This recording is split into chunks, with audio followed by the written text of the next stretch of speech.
It's going to be Hideyoshi Kawahara and Ryan Kelly standing off on the third baseline. See who breaks first. Remember, yesterday we had a standoff between Kelly and a player on the Australian Select Colts. As Kawahara breaks first, Ryan Kelly is still out there saluting. He will wait, I guess, as long as he possibly can for Hideyoshi Kawahara to go into the dugout so he can officially claim his standoff win. As the Plainsmen get ready, we're going to take a look at the starting lineup for the Game Day Angels. As they get set, Colton Miller will lead off. He'll be followed by Keegan Pitton. Luke Emerson will bat third out in right field. Luke Bailey, the DH, he'll be in the cleanup spot. James Hasbison, he will be batting fifth. Owen Best will hit sixth down at first base. Van Hodges will be over at the shortstop spot, batting seventh. Brady and Gallus will be behind the plate, batting eighth. And Cal Porter will round out the batting lineup for the Game Day Angels as we get ready to take a look at the field for the North Platte Plainsmen. Behind starting pitcher Sota Inden. Catching is Noah Prince. Down at first is Major Maiden. Rui Yoshida is over at second.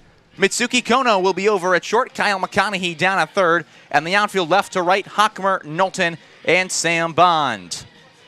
As Sota Inden climbs the bump, this will be game number 5 for him, start number 4. He is an 0-2 record, but that is not reflective of how he has pitched throughout the year.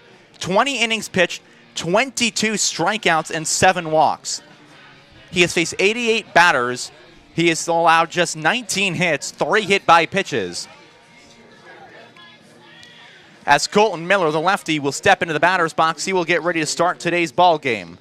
Miller at second base. From Parker, Colorado, goes to Colorado State University, Pueblo.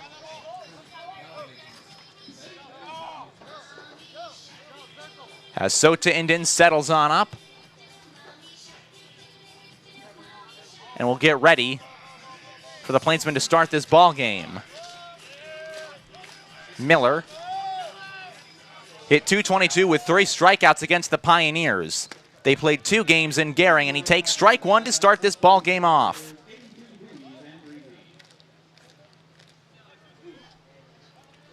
As Inden fires on the 0-1 pitch, it is just outside. The count is 1-1. Behind home plate today, the umpire will be Jason Seitz. In the outfield is Ron Olson. Olson was the field umpire yesterday during the doubleheader. The 1-1 is a fly ball hit down the left field line, going into foul territory, and it will drop. So the count goes to 1-2. Kyle McConaughey raced after it, but was not going to be able to catch up to that. So now 1-2, the count to the leadoff man, Colton Miller. Miller in college at CSU Pueblo. Swing and a miss. There's the first down of today's game as Sota Inden fires one by him. The 4th strikeout Miller has had against independent teams, and that will bring up Keegan Pitton. He struck out 4 times in Gehring, Nebraska. He went 1 for 8 during that road trip that the Game Day Angels made. As Inden's first offering is in there for strike 1. Quickly fires in a fastball and has him looking at it. The 0-1 on home is popped fouled off the right side. It will get out of play. So the count goes to 0-2. And today's wind is going to play a factor on those pop-ups. Once it catches the air, it is blowing out to center field in something strong.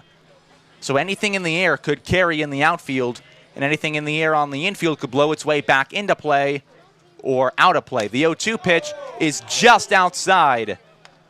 Pitton took it looking, and he guessed right all the way, so the count stays 1-2.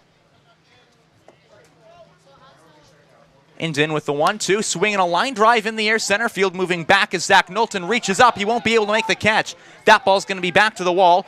Turning into second is Pitton. Pitton makes his way over to third. The throw into the cutoff man is late, and so Keegan Pitton, a stand-up triple. Pitton lost his helmet rounding second, and I just talked about the wind maybe playing a factor. That is one that the wind carried. Outfielders are going to have to play back in this game. On a normal day, that ball falls harmlessly into the glove of Zach Knowlton for out number 2. However, today, that ball found its way all the way to the wall, and with Pitton running, it's now a man at third and 1 out for Luke Emerson. Emerson from Gateway Community College. He will take ball 1 lone. A nice stop by Noah Prince. Emerson from Castle Rock, Colorado. At Gateway Community College, the school nicknamed the Geckos. As his 1-0 pitch is strike 1. Finds the plate, and Sota Inden tries to get himself out of this jam. Inden with the 1-1 on home. Swing and a miss. It gets by the catcher, but it is a foul ball. Couldn't hear the crack of the bat. So staying down at third is Keegan Pitton, as he just foul chopped it between the legs of Noah Prince.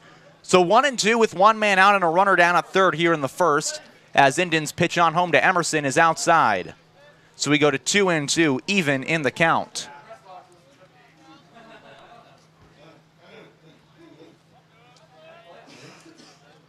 Inden sets himself, fires off to today's right fielder.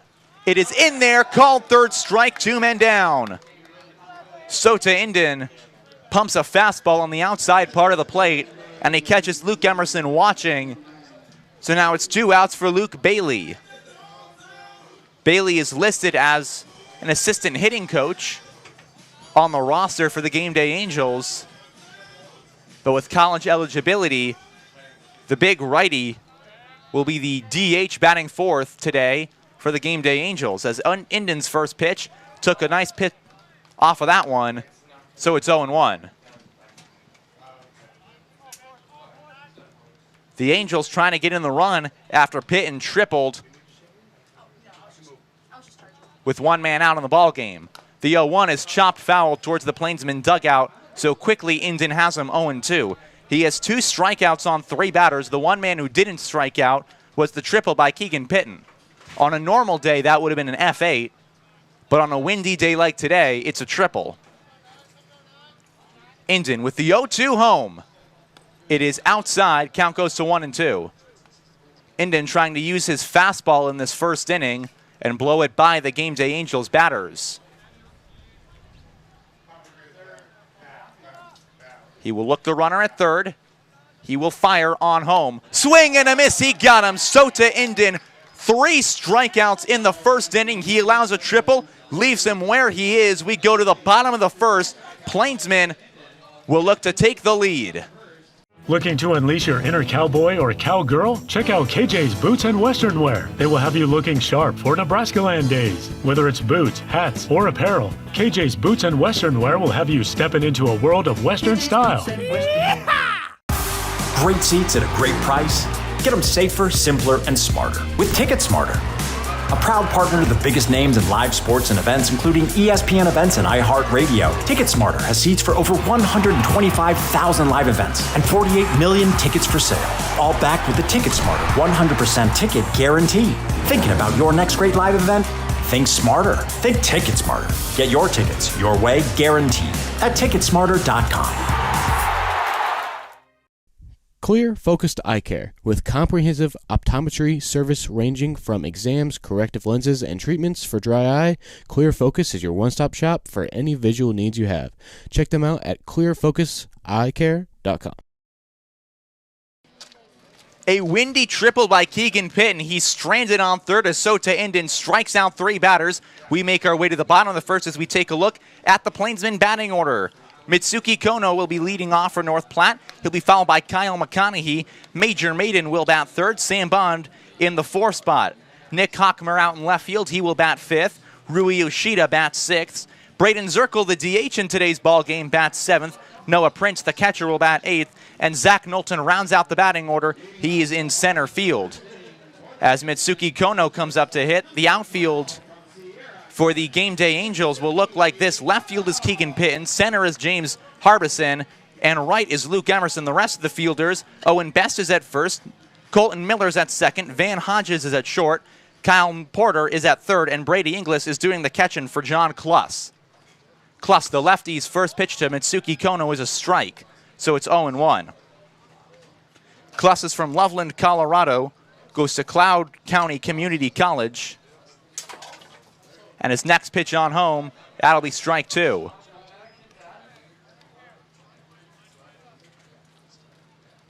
As he catches the inside part of the plate on the leadoff man, Kono.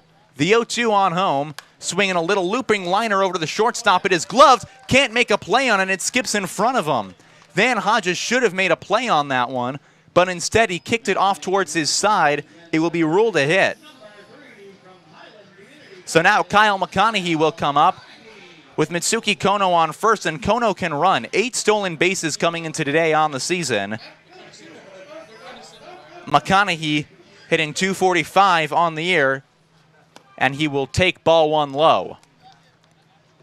John Kluss, a 6.23 ERA over 4 1/3 innings at Cloud County Community College. The 1-0 is a ground ball hit on the infield, playable for Colton Miller. He'll have 1 play, that's to first. There's 1 man down. As down to second moves Mitsuki Kono. And now it's Major Maiden in the 3 spot with 1 out and a man in scoring position.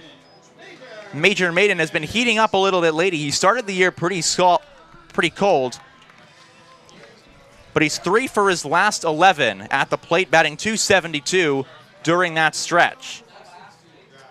That's 27 at-bats on the year, a total of 5 hits. And with 3 of them coming in the last 11, he's on a hot streak. As the next pitch is outside, it goes to 1-0. Maiden started game 1 of the doubleheader against the Australian Select Colts. He went 0 for 2 with a walk in that game. As Kluss's 1-0 pitch goes into the dirt, so it goes to 2-0. He walked 6 batters at Cloud County Community College. He struck out 5, allowed 4 hits, 3 earned runs. As the 2-0 offering to Maiden is a bit high, but Maiden goes around, so it's 2-1.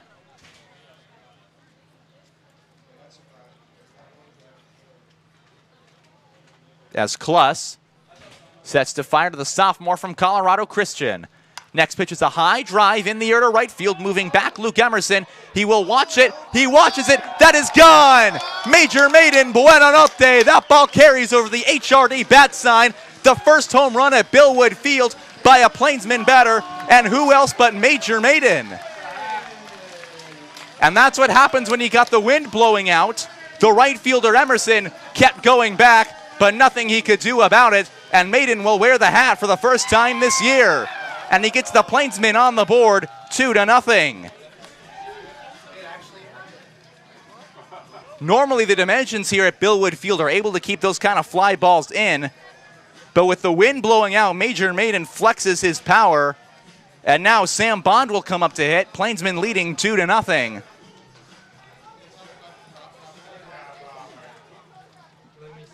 As the home plate umpire goes out to talk to Jared Jones. So we're going to wait and see what that conversation was about. So he will make his way back behind the plate.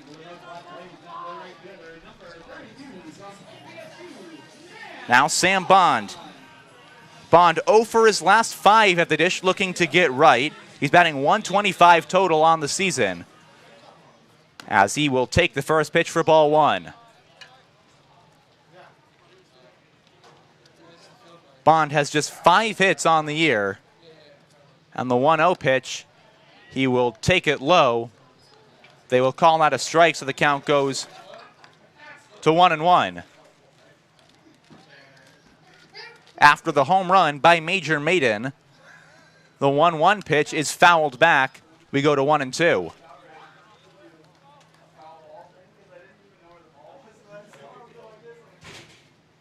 Bond, 3 RBIs on the year. He has struck out 18 times, walked just 3.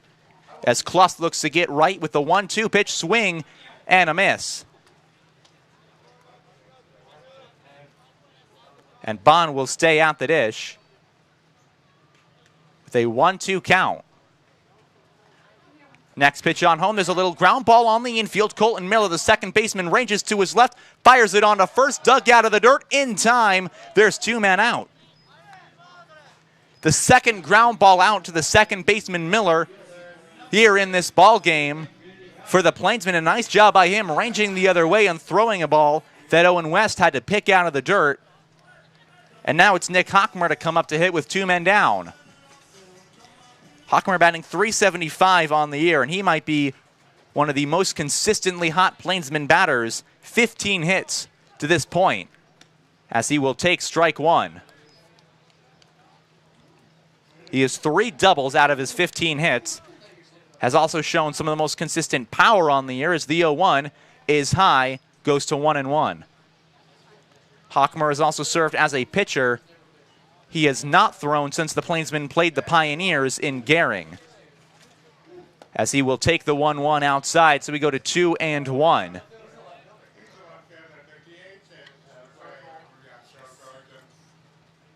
Hockmer has walked 5 times this year. He has struck out 6, so he's keeping those numbers fairly close. As the 2-1, that will find its way into the strike zone, so we're even at 2 apiece with 2 men out.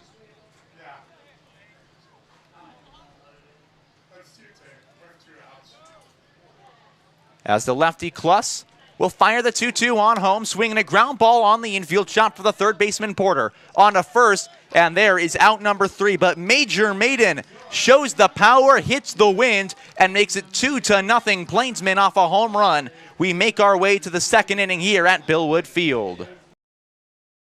Great Plains Foot and Ankle, providing quality health care since 1991.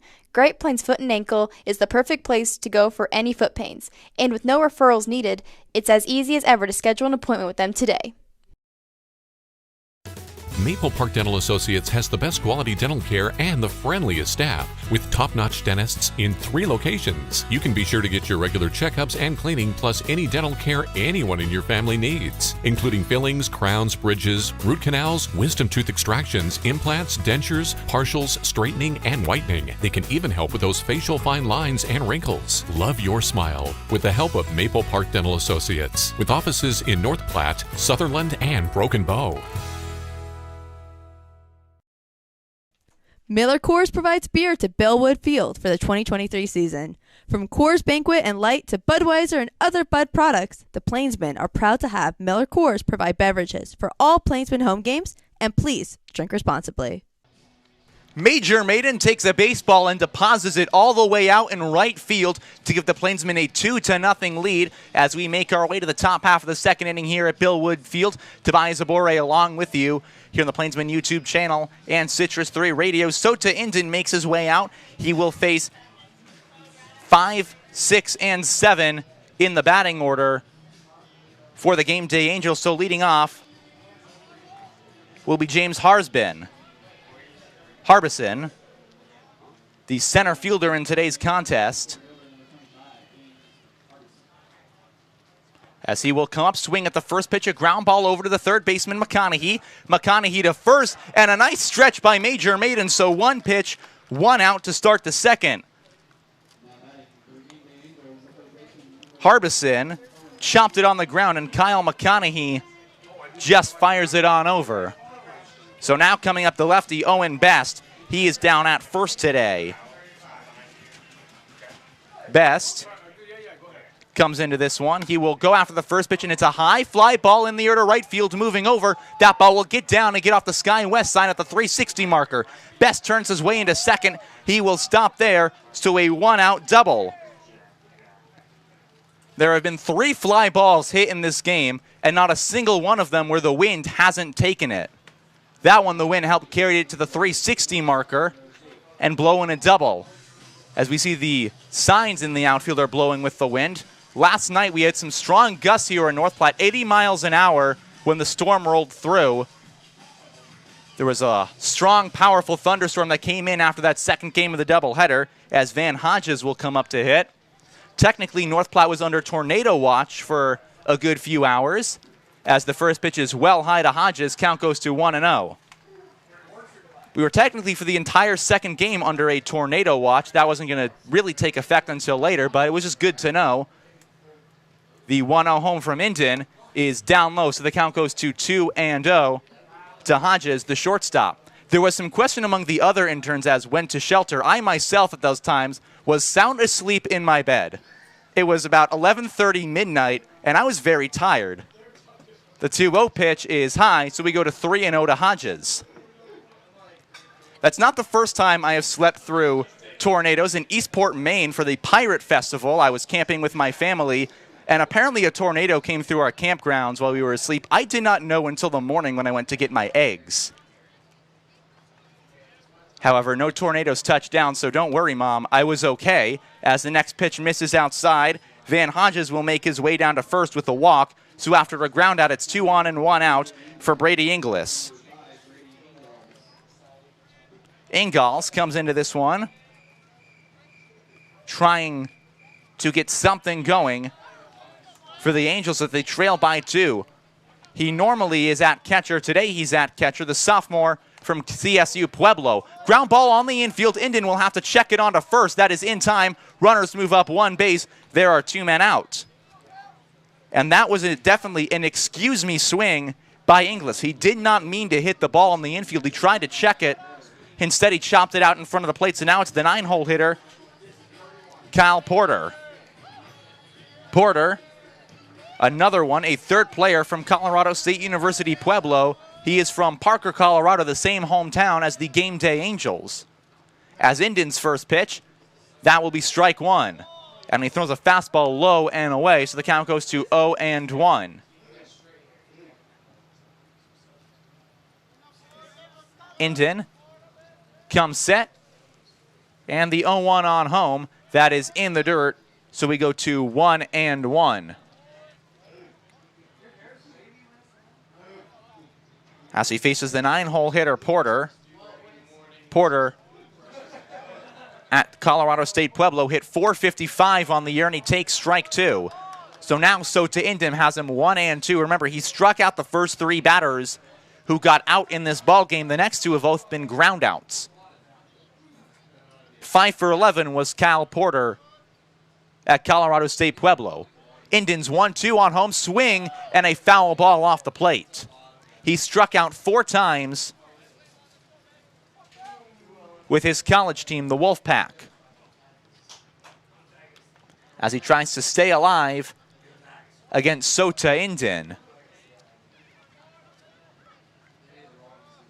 The sophomore from Sussex Community College fires on home. It is just missing. Count goes to 1-2. As the wind continues to blow wicked hard out in the outfield. Indian with his 2-2 on home, swinging a ground ball on the infield. This is going to be a tough play for Yoshida. He will fire it onto first. It is not in time. A run scores. Indian, Rui Yoshida, and Major Maiden all agreed that was in time. However, the umpire, Ron Olson, says the runner beat the throw, so a run comes in to score. Down to third goes Van Hodges. It's 2-1. A little infield single that Yoshida had to charge, and now it's back to the top of the order and Colton Miller. Miller struck out to start the ball game from Parker, Colorado. His next offering is outside. Count goes to 1-0. As we are still receiving the residue of yesterday's storms, today it is just strong winds but clear blue skies. As the 1-0 pitch is high, so it is 2-0. Sota Indian having some tough luck in this inning. The double by Best, where he came around to score, was knocked around by the wind, which has now shifted direction slightly to blow out to left field. The 2-0 home is a high pop-up, and it gets out of play our side, 2-1. That ball left the field of play pretty quickly as Miller tries to tie it up with a hit here, as Major Maiden gave the Plainsmen a lead on a home run to right back in inning number 1. Indian with the 2-1 runner goes from first, pitches outside. It's going to be a double steal at the runner at second. They got him! The double steal does not work. A caught stealing to end the inning. We go to the bottom half. Angels scratch across the run. Plainsmen still lead 2-1. The Nebraska Lottery. From the Mega Millions to the jackpot and the Nebraska Pick 5, the Nebraska Lottery has it all. And with realtors all over the state, it's as easy as ever to try your luck on the lottery. And please remember to gamble responsibly. Great seats at a great price. Get them safer, simpler, and smarter with Ticket Smarter. A proud partner to the biggest names in live sports and events, including ESPN events and iHeartRadio. TicketSmarter has seats for over 125,000 live events and 48 million tickets for sale. All backed with the TicketSmarter 100% ticket guarantee. Thinking about your next great live event? Think smarter. Think TicketSmarter. Get your tickets your way, guaranteed, at TicketSmarter.com. Looking to unleash your inner cowboy or cowgirl? Check out KJ's Boots and Western Wear. They have everything you need to embrace the Western lifestyle. Find the perfect fit, whether it's boots, hats, or apparel. Step into a world of Western style at KJ's Boots and Western Wear.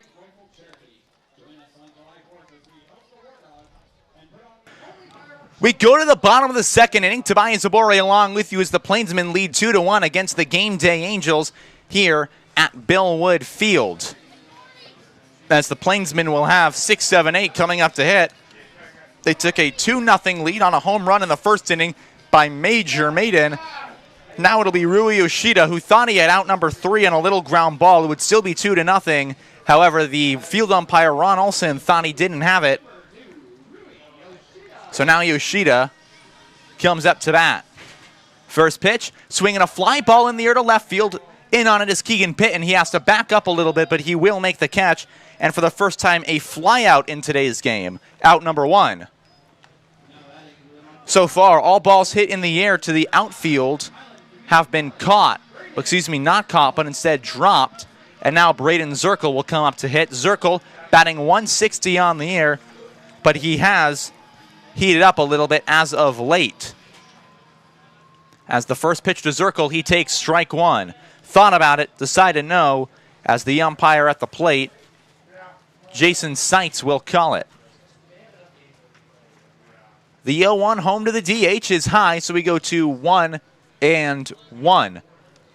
Double Dips Ice Cream is the official ice cream of the North Platte Plainsmen. There's no better way to cool off on a hot summer's day than a serving of ice cream, and Double Dips has it all. You can visit them on North Dewey Street or right here at Billwood Field. 1-1 pitch is fouled into the glove, so we go to 1-2. On deck after Braden Zirkle will be Noah Prince. Zirkle has struck out 5 times already this year. 1-2 on Homie. It's a high fly ball into the shallow outfield. Miller back. It's going into the no man's land, and it drops in front of James Harbison. That ball kept going and going back with the wind, and the wind blows it into no man's land. So a single for Braden Zirkle. That's hit number 6 on the air, and that's going to bring up Noah Prince. Prince, one of the only Plainsmen to this point who has had a home run. He has 2 on the year, the only with more than 1. Maiden already has 1 today. First pitch, low and in, count goes to 1-0. With Zirkle on first, he has 2 stolen bases this year. Prince, who is the usual starting pitcher for the Plainsmen, will go after the next pitch, but hit it foul on the right side. Moving over the first baseman, Best. He reaches up, makes the catch. There's 2 men down. A pop out to Owen Best, and now the 9-hole hitter with 2 men out and a runner on first, Zach Knowlton. A reminder that tomorrow is Kids Day Sunday, presented by Shrake Body Shop. As part of this day, the first 100 kids get in free to the 4:35 game against the Game Day Angels. That will be game 2 of this series between these two teams. First pitch to the 9-hole hitter is outside. That is ball 1. So we go to 1-0 on Knowlton, who has 10 hits on the year, batting 185. And he will take the next pitch in front of the plate. So it is 2-0.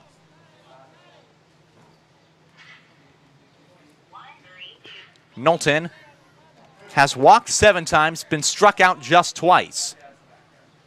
And he will take ball 3.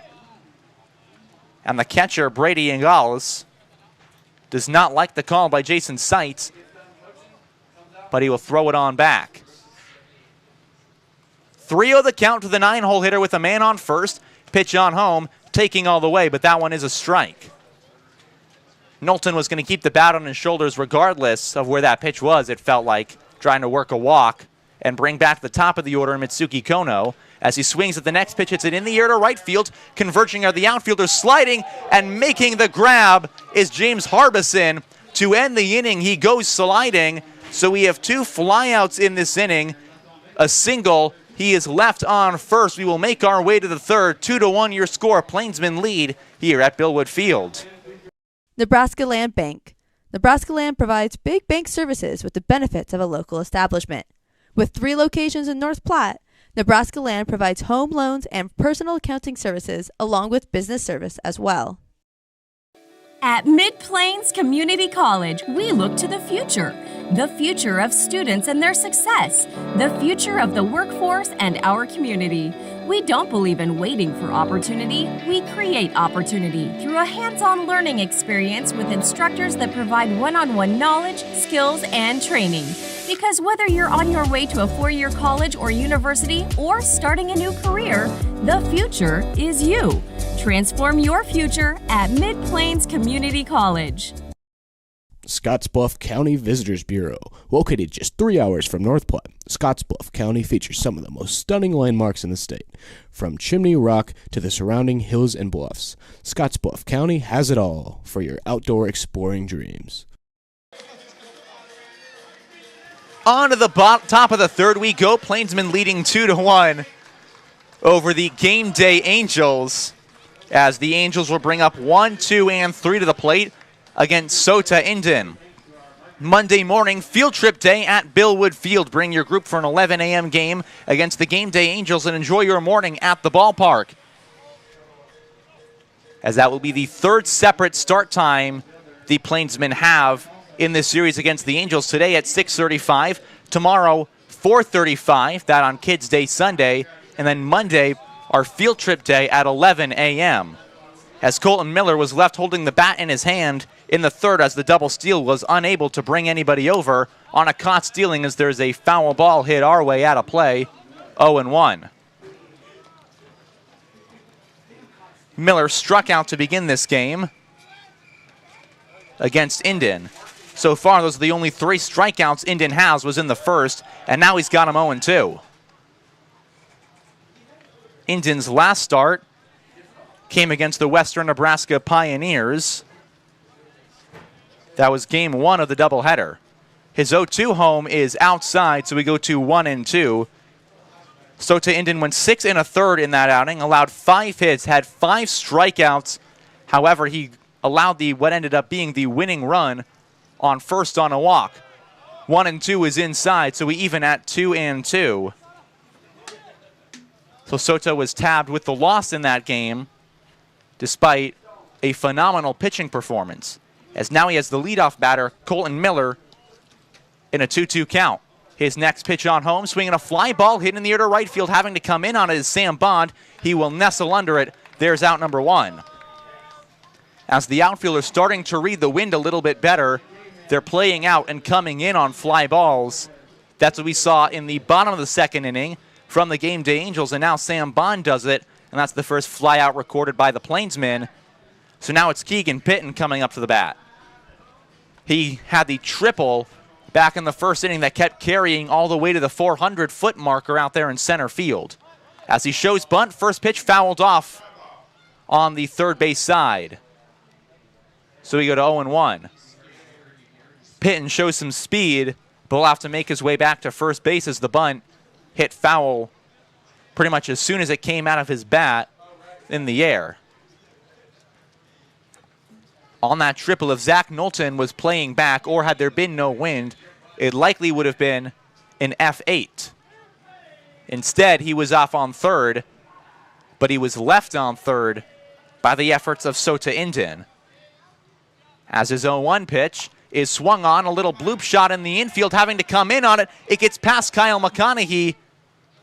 So Pitton will stay at first base as it rolls into the shallow outfield. McConaughey could not find that ball. It drops in for a hit. And that was another one where it just kind of came off the bat. And Pitton finds his way on first. So Luke Emerson, he struck out looking. to make it 2 outs in the first inning. And now, just like the first, the leadoff man is retired. The second batter finds his way on base.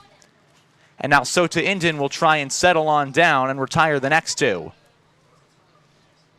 He will check the runner at first, but underneath the tag is Keegan Pitton. Indin from Sussex Community College in New Jersey pitched 40 1/3 innings at Sussex.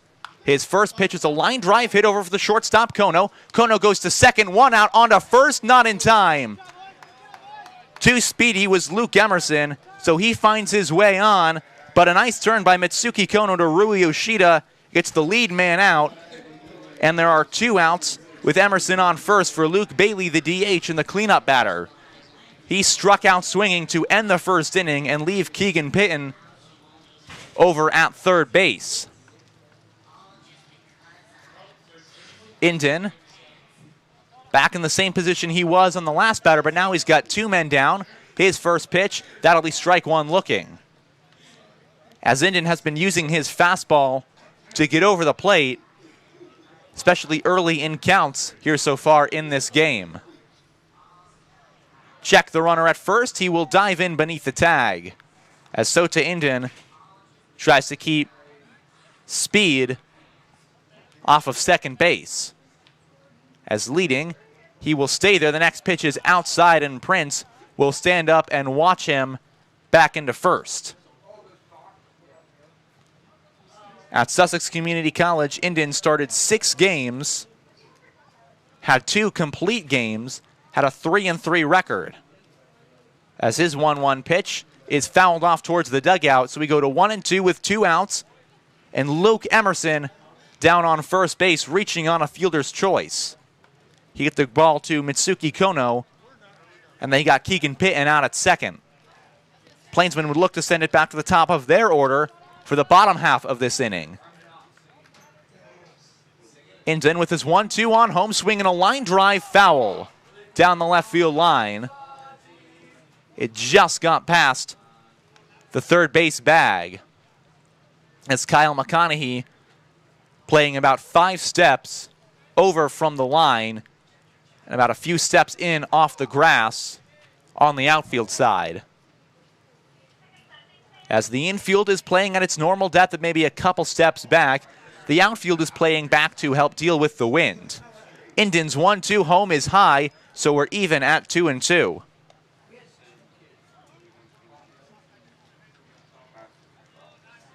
Emerson plays outfield and also third base at Gateway Community College. Just finished up his first year, and he will wait on a 2-2. It is low, count runs full. After Emerson, the 5-hole hitter, James Harbison, he grounded out to McConaughey to start the second. Indin would like not to face him until the 4th inning. The payoff pitch on home, runner goes, ball is outside, so the walk moves the runner up, and now it's 2 on, 2 out for the 5-hole hitter, Harbison. Harbison, the center fielder in today's ball game. He goes to Northeastern Junior College, same school that Cade Owens attends, a member of the Plainsmen. He is on the bench in today's ball game as the first baseman Maiden will play in. There's a little line drive in the air to left field. That's going to get down in front of the left fielder, Hockmer. Runner will go around third. He will come on to home. Throw is up the line. The game is tied at 2. Down to third goes Luke Bailey. So it'll be runners at the corners after 1 pitch in a 2-2 game as the single down the line scores. So down to first goes Harbison. Over at third is Luke Bailey. Luke Emerson is in to score as that ball dropped just right in front of Nick Hockmer. And Indin, who was 1 strike away from getting out against the last batter, Luke Bailey, he walked him, and now Bailey's at third in a 2-2 game with Owen Best coming up to hit. Best will take ball 1. He doubled to right field in the second inning, came around to score on the infield single by Cal Porter. Indin comes and fires the 1-0 home. That one is high, so 2-0. As he struggles to find the strike zone here late in the third inning. His command has gone from pinpoint now to looking to find something over the plate and get out of this inning with only the 1 run of damage done against him in a 2-2 ball game. His 2-0 home is low, and now it is 3-0.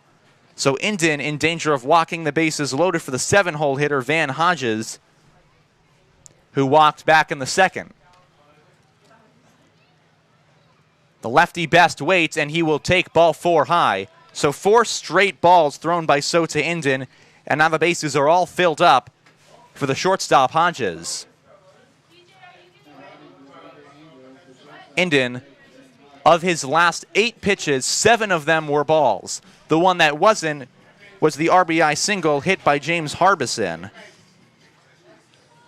as he will try and get himself out of this inning. With the bases loaded and 2 men out, the first pitch is rocketed foul off towards the left field side.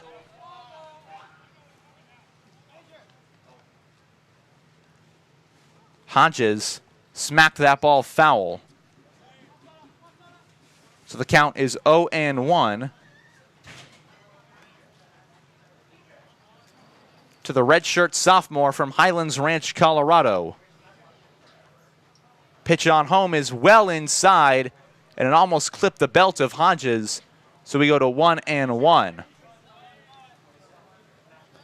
Hodges goes to the University of Colorado, Colorado Springs. He has been both a pitcher and a hitter in his time there. The 1-1 pitch, swinging a ground ball on the infield. That gets through the middle, a base hit. The go-ahead run scores rounding third is Harbison. The throw on in. They will hold the runners where they are. The lead is now 4-2, Game Day Angels. A 2-run single that got up the middle of Kono and Yoshida, and 3 runs come across to score here in the 3rd inning as the Plainsmen trail in this ball game. Down to second will go Owen Best, and after Major Maiden hit the home run in the 1st inning, the Plainsmen pitching staff and Sota Indon has not been able to retire the side in his last 2 innings, has struggled with that 3rd out. And now it's the 8-hitter, Brady Ingales. Ingalls grounded out back to Sota Indon in the 2nd. As now there are 2 on and 2 out to the righty. His first pitch on home is strike 1. So Indon starts it off good for himself and is putting Ingales in a hole.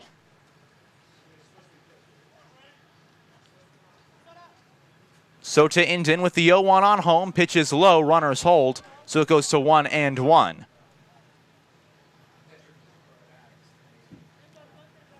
This is the 8th batter the Game Day Angels have brought to the plate here in the top half of the 3rd inning. 3 runs have scored. They now hold a 2-run lead. Next pitch is in there, strike 2. As Indon looks to just calm down here in this frame and get through the side with just the 3 runs of damage done. He will come set with a 1-2 offering on home. Here it is, and it is low, so we go to 2-2.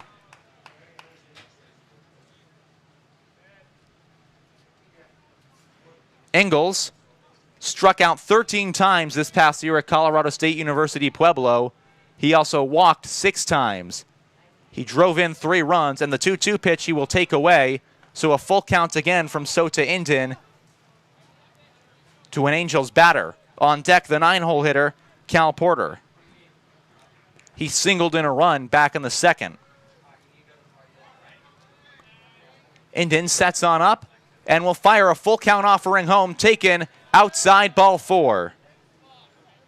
Indon's 3rd walk in this inning, and for the 2nd time he has walked him loaded, and the 9th batter will come to the plate for the Game Day Angels as Davin Conway will make his way out to the bump to talk to Sota Indon.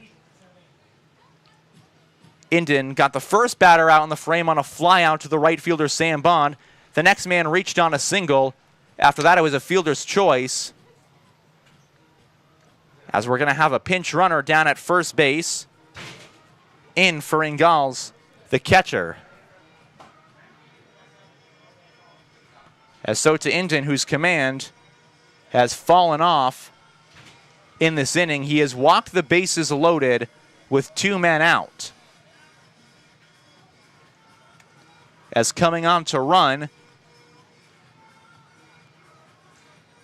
from the Game Day Angels side, they will be replacing Brady Ingalls down there at first base. As coming up to hit Cal Porter, he singled in the second inning. He was caught trying to steal second. That ended the frame.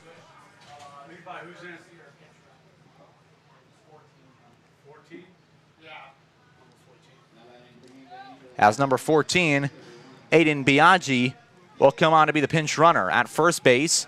With them all loaded up and 2 men out on the first pitch is a swinging strike to Porter. Count goes to 0-1. Grant Biggins, number 14, on the Game Day Angels roster. He will be running. The 0-1 pitch is in the dirt, so it's even 1 apiece.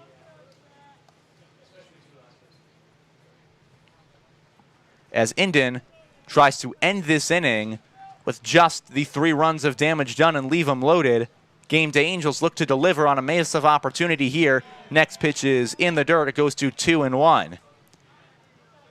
If Porter can reach base in any way, the Angels will bat around here in the top half of the third inning. Inden with a 2-1 home swing and a fly ball in the air to right field. Bond moving back, going over towards the wall. He will look up and he will make the catch. There is the third man out as Zach Knowlton ranges over the center fielder, makes the play. Side retired. 3-run score for the Game Day Angels. They will take a 4-2 lead as we head to the bottom half of the inning between the Game Day Angels and the North Platte Plainsmen. North Platte Regional Airport. With 2 daily flights to Denver, North Platte Regional Airport is just 1 short connection away from any destination in the world, all with short lines and personal service. Remember on your next flight to fly with North Platte. Pepsi. From providing beverages to Plainsmen home games to being in the local deli's drink cooler, Pepsi is proud to support the North Platte Plainsmen, and our thanks to them for keeping the drink coolers stocked and ready at Billwood Field. Get great seats, safer, simpler, and smarter with TicketSmarter. Choose great seats from over 125,000 live events, all backed with a TicketSmarter 100% ticket guarantee. Get your tickets smarter at TicketSmarter.com.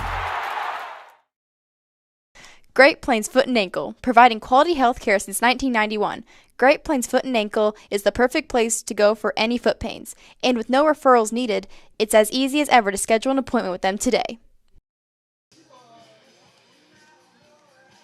Tavai Zabori, the voice of the North Platte Plainsmen, along with you as the Plainsmen now trail 4-2 after 3-run score in the top of the third inning. The new catcher will be Dominic Lopez. He will come on as Brady Ingalls was replaced by Grant Biggins. He was the pinch runner down at first. And now Mitsuki Kono will lead off this inning. Plainsmen take the first pitch high for ball 1. Count goes to 1-0.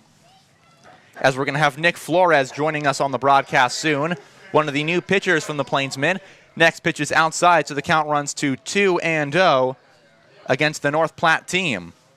And Mitsuki Kono up at the bat. Kono was hitting .234 on the year entering tonight's ball game. The 2-0 pitch is strike 1 as it comes in just below the lettering. The Plainsmen today in their black uniforms with white pants and their green NP hats as the next pitch is low and in, so it is 3-1. The Game Day Angels wearing their powder blue hats with the dark navy blue vest uniforms, powder blue undershirts, and gray pants. As the 3-1 is inside and Mitsuki Kono walks, so he starts the third inning by getting on base, and that'll bring up Kyle McConaughey. McConaughey grounded out to Colton Miller back in the first inning. That was before the major maiden home run. As now joining us on the broadcast, we have Nick Flores, one of the new pitchers who just joined this Plainsman team. Nick, thank you for coming up here and joining us on the broadcast. Thank you for having me. Absolutely. So the first question I got to ask you, you were in Casper earlier this year, but what got you to come to North Platte?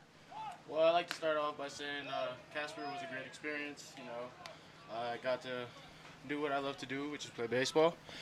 But to say that I'm in North Platte now, it's good. I'm ready. I'm ready for the different environment.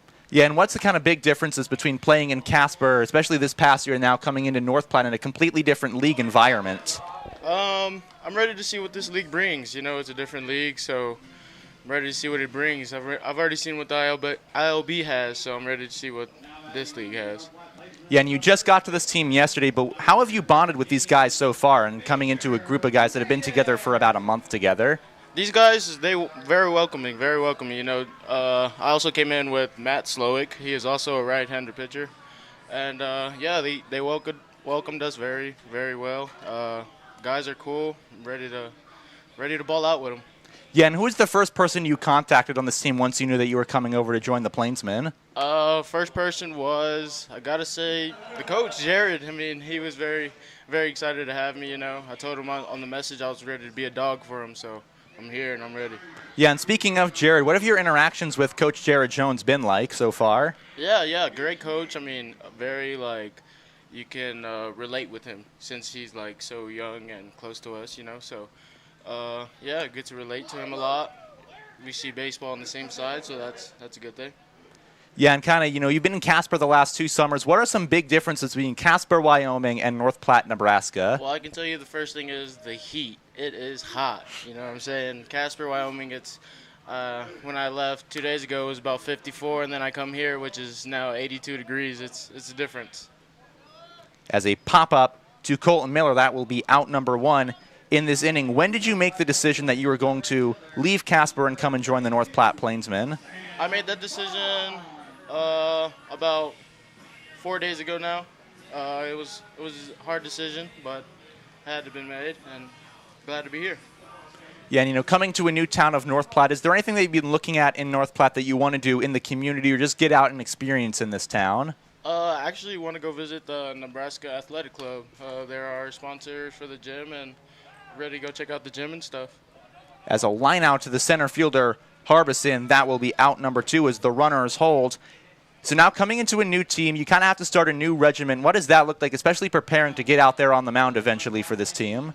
My mindset is just to fill up the zone and be a character that I am on the mound, and that gets me through my innings and what I do on the field. Now, early on in your time here with the Plainsmen, which players have you seen kind of been the loudest and the most expressive down there on the bench during a rally or during a close game? I got to say, I don't know names yet, but the third baseman that played last night, I think it's Jovan. Oh, Jovan Suarez, yeah. Jovan Suarez, yes. Suarez is definitely a character. Impact, yes. And so you knew our owners last year, Chuck and Myra Heeman. They were also the owners in Casper. What has it been like coming back to a team that they also own here in North Platte? It's been great. Feels like home. They are very welcoming. You know, playing on the horses and stuff was very fun, very fun. Experienced a lot and ready to experience what they bring in North Platte. Alrighty, as a ground out to the shortstop, Van Hodges ends the inning. Nick, we thank you so much for joining us in the broadcast today, and good luck on your season here in a Plainsman uniform. Thank you. Absolutely. Well, we make our way to the 4th inning, 4-2. Your score, Angels on top. Looking to unleash your inner cowboy or cowgirl? Check out KJ's Boots and Western Wear. They will have you looking sharp for Nebraska Land days. Whether it's boots, hats, or apparel, KJ's Boots and Western Wear will have you stepping into a world of Western style. Great seats at a great price. Get them safer, simpler, and smarter with Ticket Smarter. A proud partner to the biggest names in live sports and events, including ESPN events and iHeartRadio. TicketSmarter has seats for over 125,000 live events and 48 million tickets for sale. All backed with the TicketSmarter 100% ticket guarantee. Thinking about your next great live event? Think smarter. Think TicketSmarter. Get your tickets your way, guaranteed, at TicketSmarter.com.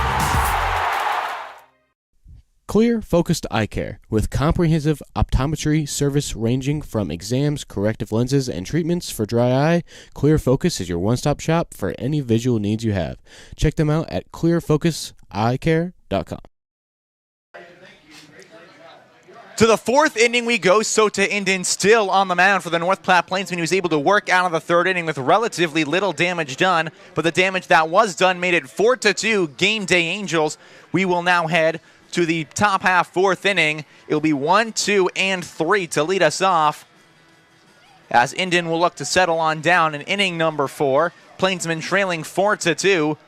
Major Maiden, who hit the home run back in the first, popped up to Colton Miller for the first out of the last inning in the bottom of the third. He spent his time earlier this week in Omaha, Nebraska, following the College World Series today. First game of the College World Series between LSU and Florida. LSU holding a lead early on the Gators after a home run, as the first pitch is in there, strike one to the top against Colton Miller, who's 0 for 2 with a strikeout and a flyout in today's ball game. As Indian with the 0-1 home high, so the count goes to 1-1. We thank Nick Flores for joining us on the broadcast. Stay tuned for later around the 5th inning when we're going to have Kenneth Sugi, one of the Plainsmen outfielders, join us here on the North Platte Plainsmen YouTube stream as well. As that ball is cranked in the air to right field. Bond moving over. He will let the ball fall by the foot and ankle sign and right. So down to second with the leadoff double will go Colton Miller. That ball was hit hard to right field. And another one where the wind helped carry to the sign. Sam Bond ran back out and couldn't get on it. So a leadoff man in scoring position already. And now it's Keegan Pitton, who is 2 for 2 on the day. Triple to left center and a single on the infield. He would end up being out for the second out of the third. That was before Indian struggled to get another man out with 2 men down. As the next pitch is inside, it's 1-0 to Pitton. Indian to Pitton, high, 2 balls, no strikes. Reminder that coming up on Tuesday, the Plainsmen open a series against the Dodge City A's. That will also be Tropical Tuesday, so be sure to wear your finest Hawaiian and tropical gear to Bill Wood Field as the next pitch is high, so 3-0. So to Indian, who came into this game faring fairly well, has now struggled with the strike zone and struggled with his offerings. As his 3-0 pitch, home swing and a line drive foul, and will go to 3-1.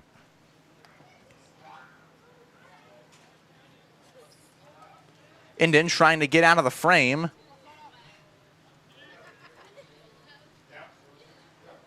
As he will fire a 3-1 on home swing, and he will go through it, so it's 3-2. Indian goes fastball high. Pitton couldn't hang up on a swing. So now the count runs full with 2 men down. Indians 3-2, home swing and a fly ball hit in the air left field. Hockmer ranges over, reaches up, makes the catch. Runner has to go back to second. That will be the first out of this inning. A hot line drive that Nick Hockmer was able to range over, make a play on. And that will be out number 1 as Luke Emerson, who was struck out and reached on a fielder's choice, comes up to hit. Sussex Community College, the school where Sota Indian goes to school, is in northern New Jersey, in Newtown, New Jersey. Newtown, New Jersey, about 3 hours from my school in Ithaca, New York, as the first pitch is strike 1 to Luke Emerson. And I will say that is not a half-bad drive going through Pennsylvania to get to Newton, New Jersey, as the 0-1 pitch is taken, count is 0-2. I have taken that drive similarly to before to see my family in Newtown, Connecticut from Ithaca College, and you go through a lovely stretch of the New York-Pennsylvania border. As Indians 0-2 on home, in the dirt, count goes to 1-2 to the 3-hole hitter Luke Emerson. So judging on this, if I so wished, I might one day make a trip down to see Sota Indian. As Indian fires the 1-2, high, count goes 2-2. With Colton Miller out at second base. Remember, Miller made his way over there on the leadoff double. 2-2, it is in there for strike 3. Sota Indian's first K since inning number 1. Catches Emerson looking. There is out number 2. And now it'll be Luke Bailey. 4 strikeouts on the day for Indian as he tries to leave the leadoff man who doubled on second base. Bailey will come up to bat. He has walked and struck out, and he takes ball 1 outside. Count is 1-0. Bailey DHing this game. He is also one of the assistant hitting coaches on the Angels staff. 1-0 That will be strike one. A changeup. So the count is 1-1. 2 men down. And a throw back to the runner at second, but he is back in plenty of time. I'm hearing from the far end of the press box some critique of my scorebook. Would anyone over there care to explain the problem with my scorebook? As the 1-1 pitch from Minden is high, so it is 2-1. I will freely admit my handwriting is not the best. Thank you, Harmon. Harmon, our PA announcer, is on my side. Thank you, everybody. So it's just Levi. There's a line drive hit in the air left center field. That ball's going to drop in front of Knowlton. That's going to be a base hit. It'll score a run. The throw into second will hold Bailey to just a single, but is now a 3-run ball game, 5-2 Angels. Miller runs all the way from second to score. So the count will now bring up James Harbison. Harbison, single and a ground out. He is driven in a run, and he fouls that one off the mask of Noah Prince, so it's 0-1.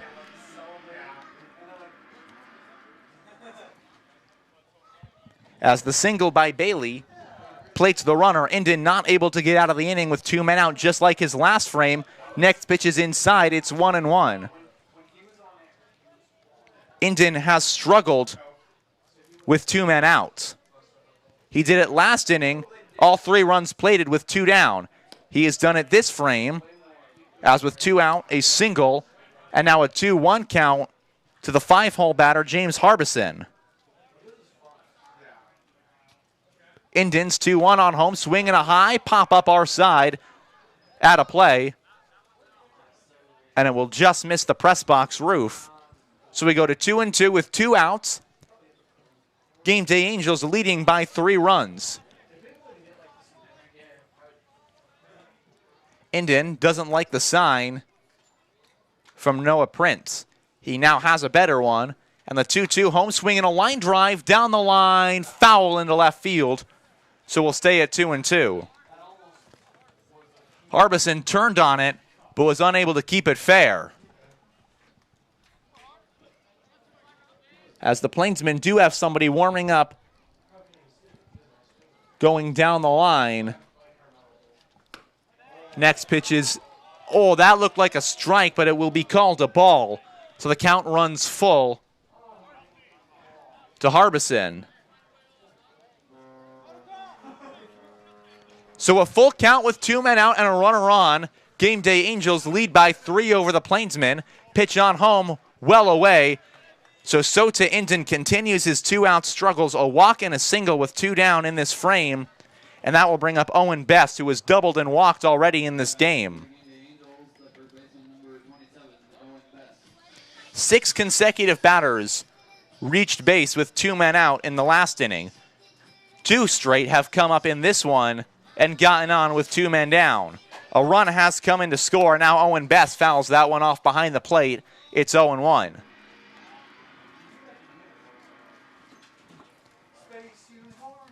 Best has doubled. He was also left on third after the walk. He scored after his double in the second. 0-1. That will be strike 2.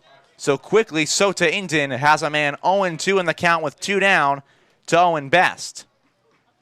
Looks in for the sign from Prince.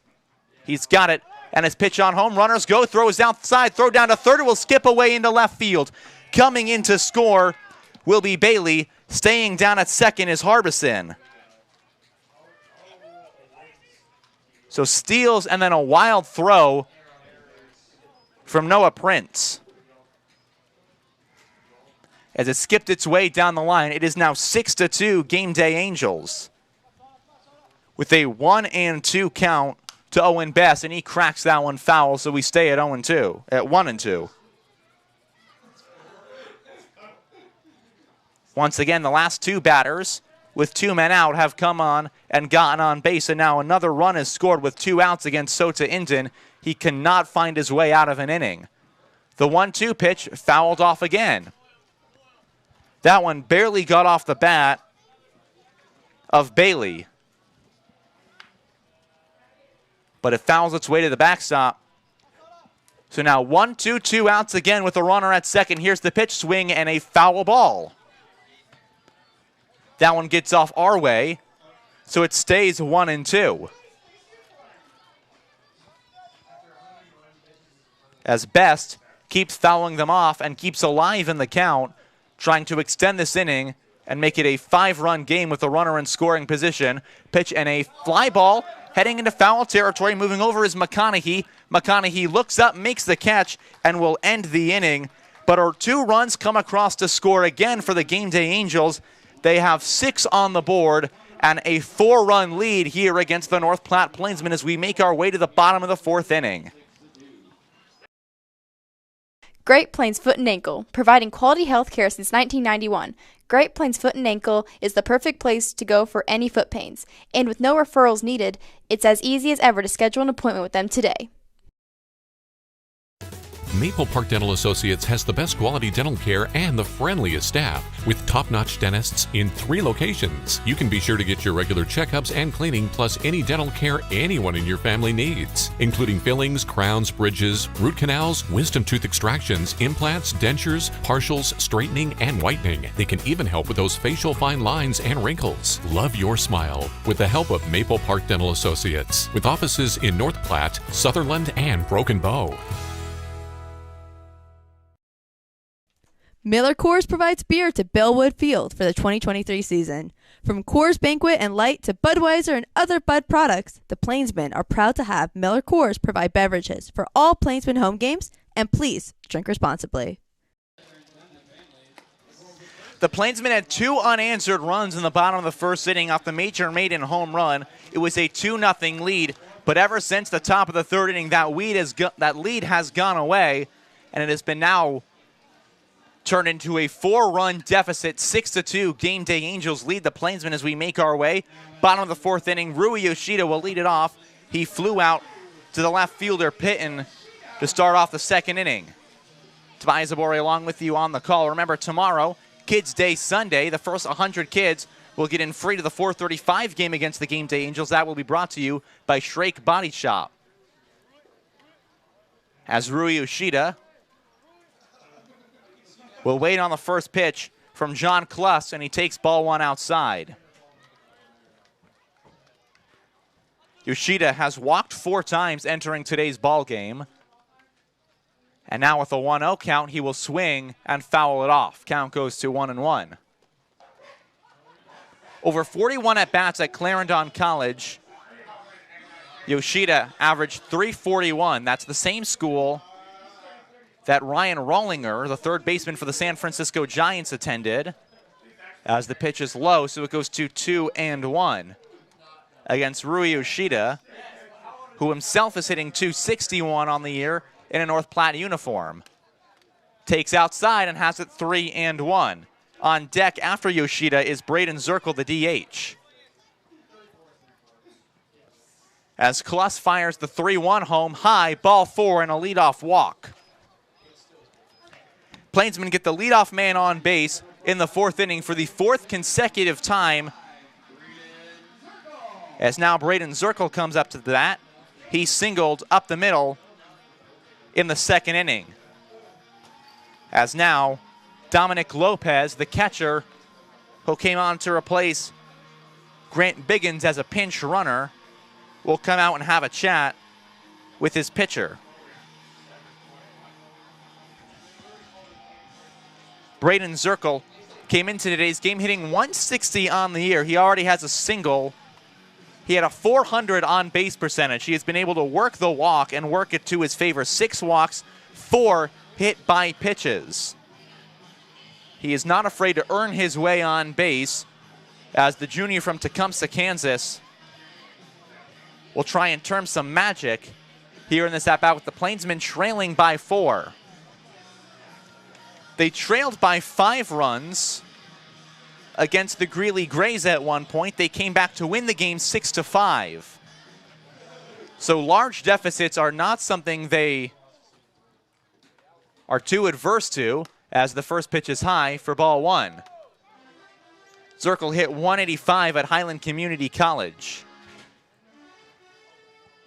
Now he will look to extend the inning and get something going, fouls it back into the screen. It is 1-1.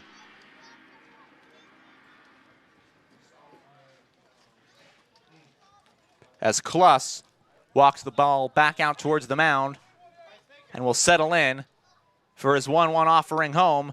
Low and away, count goes to 2-1. Kloss looking in, the lefty, for the sign from his catcher. He has it, and the 2-1 pitch, swinging a line drive hit down the left field line. It will drop fair. Rounding into second base is Rui Yoshida.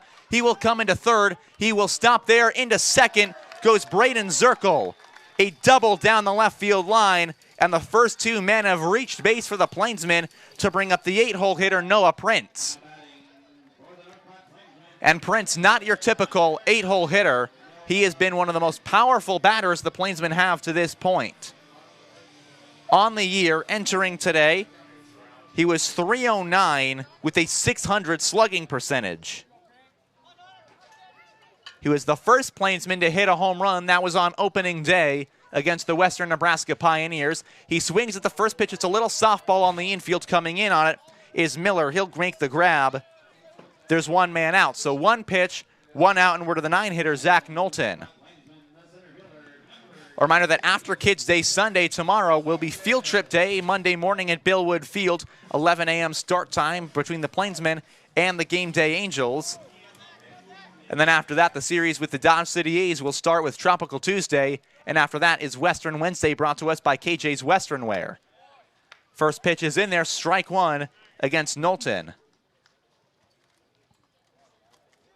Knowlton flew out to Harbison to end the second inning. That left Braden Zirkle on first. Now he's at second with Yoshida down at third. The 0-1 is away, and Lopez does a nice job of sliding into the left-handed batter's box to take away what could have been a wild pitch and a run scored. So the lefty Kluss looks in's got the pitch, and in a 1-1 count with one out and two on, will fire on home, swing and a foul ball off the catcher's glove. So the count goes to 1-2.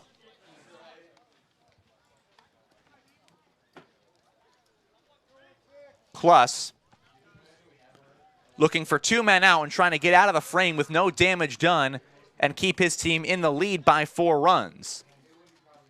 As he sets and fires on home with a 1-2, swinging a high fly ball into center field. Harbison moving over. He will reach up, make the catch. Tagging from third is Yoshida. The throw in is going to be up the line. Rui Yoshida scores, as now moving his way down to third is Zirkle. Slides. He is safe. He goes off the bag, touches it again. And Braden Zirkle slid off the bag, gets his hand back in as Cal Porter was not looking. So he's down to third. Scoring is Rui Yoshida, and the lead is cut in half. It's 6-3. Knowlton scores the run and moves the man on over. And now back to the top of the Plainsmen order. It's going to be Mitsuki Kono. Kono singled to start the game. He scored on the maiden home run. He also walked in the third, was left at second base. He's got Braden Zirkle down at third with 2 men out. And the first pitch, swing and a ground ball foul. 0-1, it chopped off the plate and rolled foul. So he will have the count 0-1. Still at third is Braden Zirkle, who made a heads-up play on a rough throw to the catcher to advance to third. The 0-1 pitch is snagged away, so it is 1-1 to the lefty Kono, as he tries to thin this deficit for the Plainsmen. Pitches in front of the plate, and a nice block makes the count 2-1, but will keep Braden Zirkle down at third, as the wind will keep on blowing out to center field, making anything in the air tough for the outfielders. 2-1 pitch is high and tight, and that one nearly clipped Mitsuki Kono. So we'll have it 3-1 with Kyle McConaughey on deck. Kluss with the 3-1 and 2 outs on home, swinging a foul ball down the left field line, moving over the left fielder. That one will drop fair. That will score the runner, Braden Zirkle. Down to first goes Mitsuki Kono, and the Plainsmen keep the line moving, and Kono goes down to second. The Angels having problems throwing the ball around, and Braden Zirkle scoring, and Mitsuki Kono on a heads-up play makes his way over to second. So now it is 6-4 as Kyle McConaughey comes up to hit. He's got a runner at second base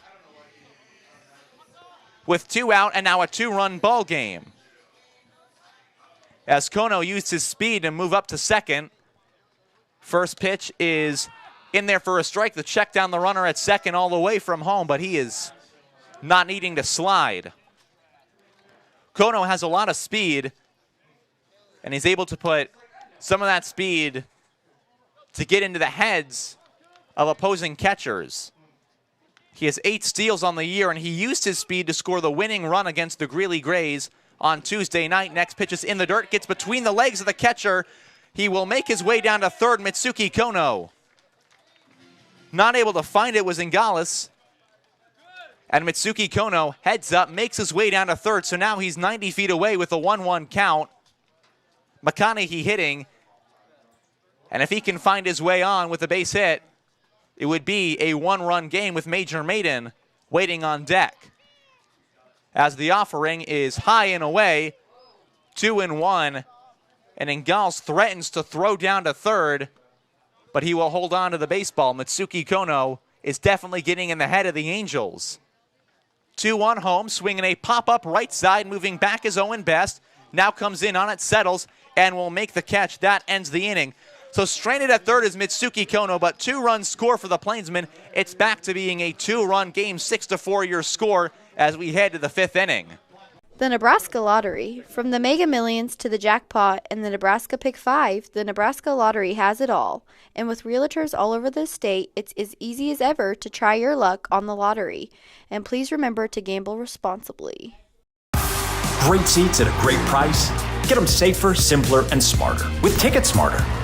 A proud partner to the biggest names in live sports and events, including ESPN events and iHeartRadio. TicketSmarter has seats for over 125,000 live events and 48 million tickets for sale. All backed with the TicketSmarter 100% ticket guarantee. Thinking about your next great live event? Think smarter. Think TicketSmarter. Get your tickets your way, guaranteed, at TicketSmarter.com. Looking to unleash your inner cowboy or cowgirl? Check out KJ's Boots and Western Wear. They have everything you need to embrace the Western lifestyle. Find the perfect fit, whether it's boots, hats, or apparel. Step into a world of Western style at KJ's Boots and Western Wear. Sota Inden goes 4 innings, allows 6 runs on the board, so his day is over. And the new pitcher on the mound, Max Schultz, the lefty for the Plainsmen. He is coming in, his first time on the mound since starting the game against the Denver Rough Riders back on Monday the 19th. He went 3 1/3 in that game, allowed 4 hits, 5 runs against him, 3 strikeouts, and 4 walks. This will be his 4th appearance on the year. Overall, he has 9 1/3 innings on the bump, 13 hits against him, and 11 runs. He has walked 7, struck out 4. He will face 7, 8, and 9 to lead off here in the top half of the 5th inning. Plainsmen trail now by 2 runs after they played at 2 in the bottom half of the 4th inning. As Van Hodges, the shortstop, will come up to hit. He has a walk and a single already in today's game. He was stranded at third in the 2nd and at second back in the 3rd. As Max Schultz will come on up. And his first pitch to Hodges is strike 1. Schultz, one of the tall lefties on this Plainsman pitching staff. One of 4 left-handed pitchers. His 0-1 pitch is going to be a line drive right to the second baseman, Rui Yoshida. There's out number 1. Yoshida had to come in maybe a half step to pick the ball up, but it was low. But either way, there's out number 1, and that will bring up the 8-hole hitter, Brady Ingales. The North Platte Plainsmen are still in search of host families for our players and interns. If you are interested, please contact Myra Heeman at myra@northplatteplainsmen.com. First pitch is a line drive hit in the air to left field. Hockmer moves back over. Hockmer looking up, and that ball is off the bricks of the National Guard Armory. That is a home run. That ball was absolutely demolished to left field, was off the wall, and that ball got out of here in a hurry. It's 7-4. Ingales crushes a home run. So 7-4 your score, as Max Schultz can only appreciate the absolute blast hit by the catcher. Now it's Cal Porter to come up to hit the 9-hole hitter. He swings and misses at the first pitch against Schultz, so the count is 0-1.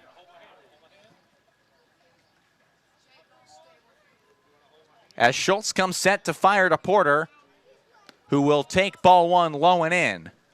Porter, the redshirt freshman from Parker, Colorado, goes to Colorado State University, Pueblo. As the next pitch is outside, count goes to 2-1.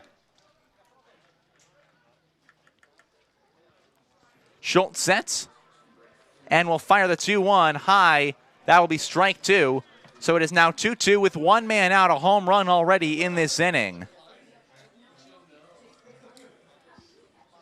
As Schultz sets and fires with the 2-2, swinging a foul ball. So we'll stay right where we are with the 2-2.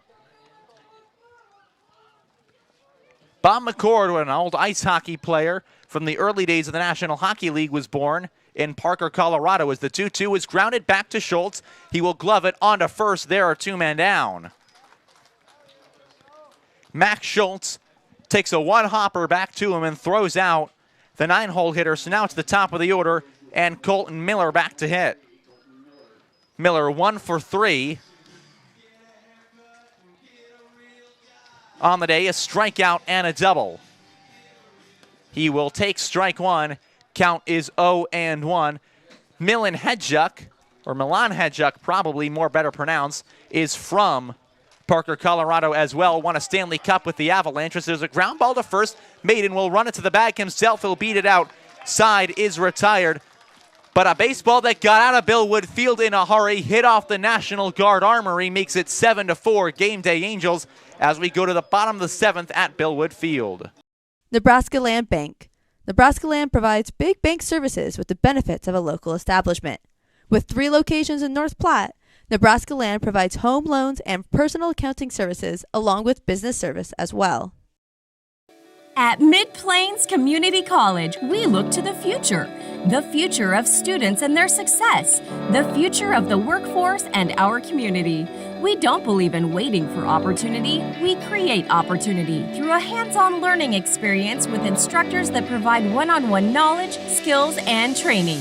Because whether you're on your way to a 4-year college or university or starting a new career, the future is you. Transform your future at Mid-Plains Community College. Scottsbluff County Visitors Bureau. Located just 3 hours from North Platte, Scottsbluff County features some of the most stunning landmarks in the state. From Chimney Rock to the surrounding hills and bluffs, Scottsbluff County has it all for your outdoor exploring dreams.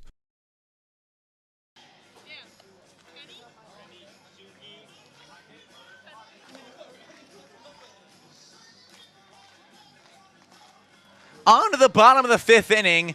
John Kluss still out there on the bump for the Game Day Angels as Major Maiden's going to lead us off here, bottom half of the 5th. Major Maiden, what a week he has had. He started it in Omaha watching the College World Series.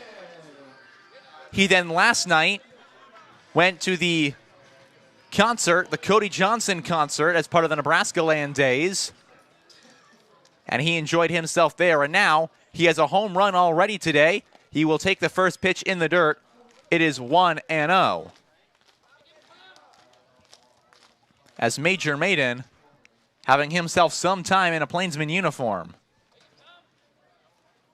As the 1-0 offering is low, that will be strike one, as it just clips the bottom part of the plate. So we are now at 1-1. The next offering from John Kluss will be thrown in tight. So the count goes to 2-1. Is now joining us on the broadcast, Kenneth Stuge, one of the outfielders for the Plainsmen. Kenny, it's a pleasure to have you up here with me. Oh, thank you for having me. Absolutely. How's it going for you right now? As we try and get your mic all fixed. It's been going good. I've been here for a couple weeks. The town of North Platte's been great, and just happy to be here. Yeah, I got to ask you off of that. Is there anything that you've done so far in North Platte that you've really enjoyed? Probably fishing. I mean, I've been fortunate enough to stay with my roommate from college, and then we actually went to a pond the other day and caught some fish. I was able to catch a bass, so that was pretty fun. Who has been the guy that you've been staying with so far? His name's Tyler Toby. He's actually, from North Platte, and, third baseman. Played with him in college, and I think he's going somewhere else this fall, so I'm happy for him. Yeah, so what got you to join the North Platte Plainsmen this summer? Well, actually, oddly enough, my coach introduced me to this league in Nebraska, and I heard that North Platte had a team, and actually my teammate Tyler Toby introduced me to them, and then I gave Coach Jones a text, and luckily enough, they had an opening in the outfield, and now I'm here. Yeah, and how's it been to have Jared Jones as your head coach so far this year? It looks like he's had a pretty good connection with the guys. Oh, yeah, no, it's been great. He's really outgoing, really easy to talk to, and so it's been really an easy adjustment coming from college. And in terms of play, what has it been like adjusting from playing at Kaskaskia to now facing teams like the Game Day Angels and the Western Nebraska Pioneers? It's been a little bit of an adjustment, probably just mostly due to the fact that we use metal bats in college, and so making the transition to wood every so often, every summer, is it takes a little bit, but so far it's been pretty good. Yeah, and you're in a unique position on this team. You're one of two Canadian players, you and Dylan Graw. Have you guys connected over that, being from the same home country? Yeah, actually, funny enough, I met him for the first time a couple weeks ago, and immediately knew where each other played. He played over in Victoria. I played in North Van, and I played him a couple times, so it was actually pretty nice seeing a familiar face. Yeah, and one of the differences between North Vancouver in the Pacific Northwest and North Platte, Nebraska in the middle of the United States? I would say definitely the transit. We have a lot of transit back home, lots of trains, sea buses, and probably just the amount of lakes here and just places to go fish, and just the touring scene in Nebraska is a little bit different than back home. As a ground ball over to second, this could end the inning. They'll flip to get the one out, as now tumbling over first base is Hockmer. He will be safe, and only one man down. So I got to ask you had a pretty big week to start out. You had the double against the Pioneers on Father's Day to get the lead in the game that you guys eventually won. Then you had the Grand Slam in Denver. What was those two games really feel like for you, especially starting the season the way you did? Yeah, so, I mean, I definitely had a slow start coming here. So it was really nice to first get the double off of that lefty for the Western Nebraska Pioneers, and then obviously leading into the next day in Denver, hitting the Grand Slam. So that got me going a bit. Still looking to continue hitting the ball a little bit better, but yeah, those definitely big moments for me while being here. Yeah, and during games like this, especially when you guys are looking for a rally, who is on the bench for the Plainsmen up and the loudest trying to really get the team going? Definitely Ryan Kelly. He's definitely pretty vocal. He doesn't really talk a whole lot, but definitely in the dugout when we get going, he's definitely one of the first guys to be the most vocal in the dugout for sure. Yeah, and are there any things that you're looking forward to doing here in North Platte while you're here for the rest of the summer? Oh, definitely golfing. I know my roommate was talking about the golfing spots here in North Platte. And also, I have not yet been to Arunza, so definitely going to Arunza sometime. Have you had any of the runs for our post-game meals? Oh, yeah, speaking of that, I did have the burger, but I think my roommate recommended like a chicken wrap from there, so I'll definitely have to give that a look for sure. Have you heard about the Runza signature sandwich? Because that is apparently a very popular thing, and I don't know if I fully understand it as a concept. Oh, okay. Oh, is that the Runza? Yeah, it's like the weird pocket that's filled with cheese, onions. It's like a Philly cheesesteak, but wrong. I've heard of it, but I've never tried it. But it definitely sounds like something I'd try, so I'll definitely get to it. There are definitely mixed opinions about it. Dan, our live stream operator, seems to like the Runzas. No one else up here in the press box likes a Runza. Now, I got to ask you, are there any difficulties about being an international player from Canada who is staying in the United States over the summer to play baseball? Fortunately, the 2 years that I have played summer ball in the United States, it's actually been pretty smooth. I've been fortunate enough to stay with both of my teammates, one from Indiana last year, and then obviously Tyler Toby here in Nebraska. So really, I haven't felt like there's been a big transition. That ball skied in the air out to center field, making the catch is Harbison, and the inning is over. Well, Kenny, we thank you for joining me in the broadcast booth. Good luck on the rest of your season. We'd love to have you back up here sometime later in the year. Yeah, absolutely. Thank you for having me. Absolutely. We make our way to the 6th inning, Plainsmen trailing 7-4 here at Billwood Field. North Platte Regional Airport. With 2 daily flights to Denver, North Platte Regional Airport is just one short connection away from any destination in the world, all with short lines and personal service. Remember on your next flight to fly with North Platte. Pepsi. From providing beverages to Plainsmen home games to being in the local deli's drink cooler, Pepsi is proud to support the North Platte Plainsmen, and our thanks to them for keeping the drink coolers stocked and ready at Billwood Field.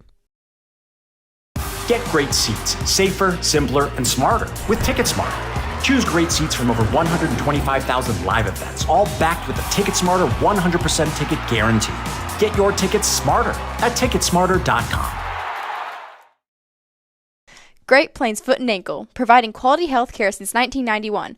Great Plains Foot and Ankle is the perfect place to go for any foot pains. And with no referrals needed, it's as easy as ever to schedule an appointment with them today. Max Schultz out on the bump again for the 6th inning. The Plainsmen trailing by 3 runs against the game day Angels 7-4. Your score, a thank you to Kenneth Sugi, who just joined us in the broadcast booth during the last inning. We've already had Nick Flores up. Later on, we're going to have our very own Sage Crane, stadium operations intern. Her dad, who played baseball at Missouri Southern University, he's in town, so he's going to join us on the broadcast as the Angels get set to hit 2, 3, and 4. Keegan Pitton will come up to bat. And it looks like we will have a hitting change. So Pitton, his day is done. Caleb Catsino will come up to hit as the pinch hitter for Pitton. Casino comes in today's ball game after the day done by Keegan Pitton. Pitton went 2 for 3, and ball 1 taken on a pitch that skips in front of the dirt to Casino. Count is 1-0. A first year from Northeastern Community College in Nebraska, plays catcher and in the outfield.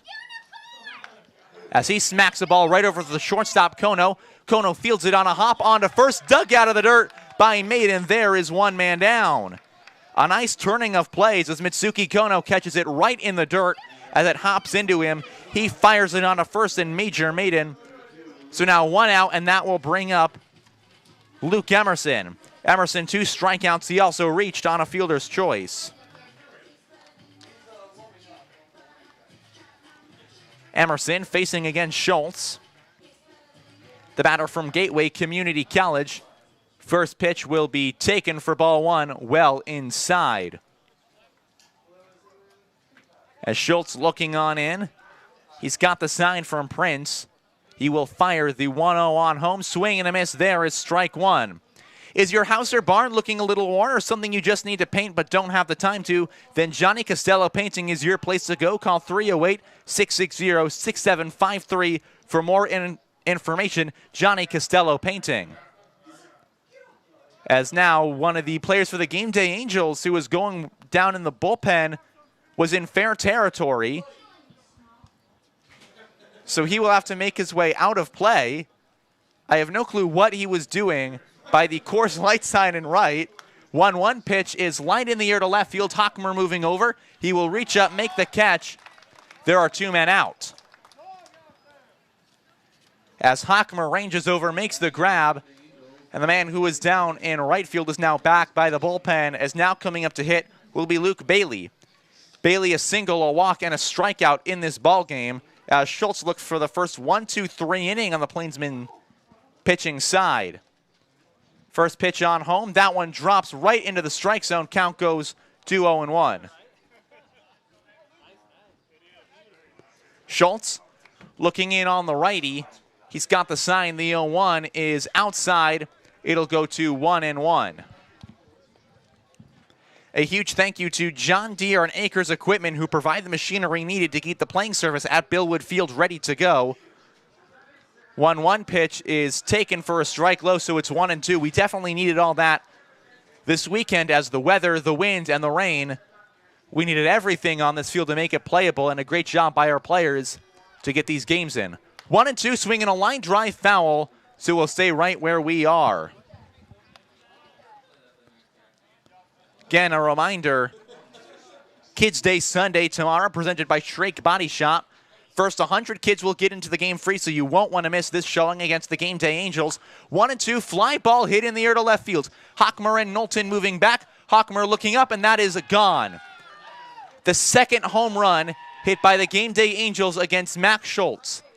Clears the Hubbins sign in left field, 8-4. They have once again taken a 4-run lead against the North Platte Plainsmen, as the Angels have come to play. And now that will bring up James Harbison. Harbison, ground ball on the infield. Yoshida got it onto first in time. The inning is over. Schultz gets 3 outs, but he allows a run to score on the home run. It is now 8-4 as we head to the bottom of the 6th. Looking to unleash your inner cowboy or cowgirl? Check out KJ's Boots and Western Wear. They will have you looking sharp for Nebraska Land days. Whether it's boots, hats, or apparel, KJ's Boots and Western Wear will have you stepping into a world of Western style. Great seats at a great price. Get them safer, simpler, and smarter with Ticket Smarter. A proud partner to the biggest names in live sports and events, including ESPN events and iHeartRadio. TicketSmarter has seats for over 125,000 live events and 48 million tickets for sale. All backed with the TicketSmarter 100% ticket guarantee. Thinking about your next great live event? Think smarter. Think TicketSmarter. Get your tickets your way, guaranteed, at TicketSmarter.com. Clear Focused Eye Care, with comprehensive optometry service ranging from exams, corrective lenses, and treatments for dry eye. Clear Focus is your one-stop shop for any visual needs you have. Check them out at clearfocuseyecare.com.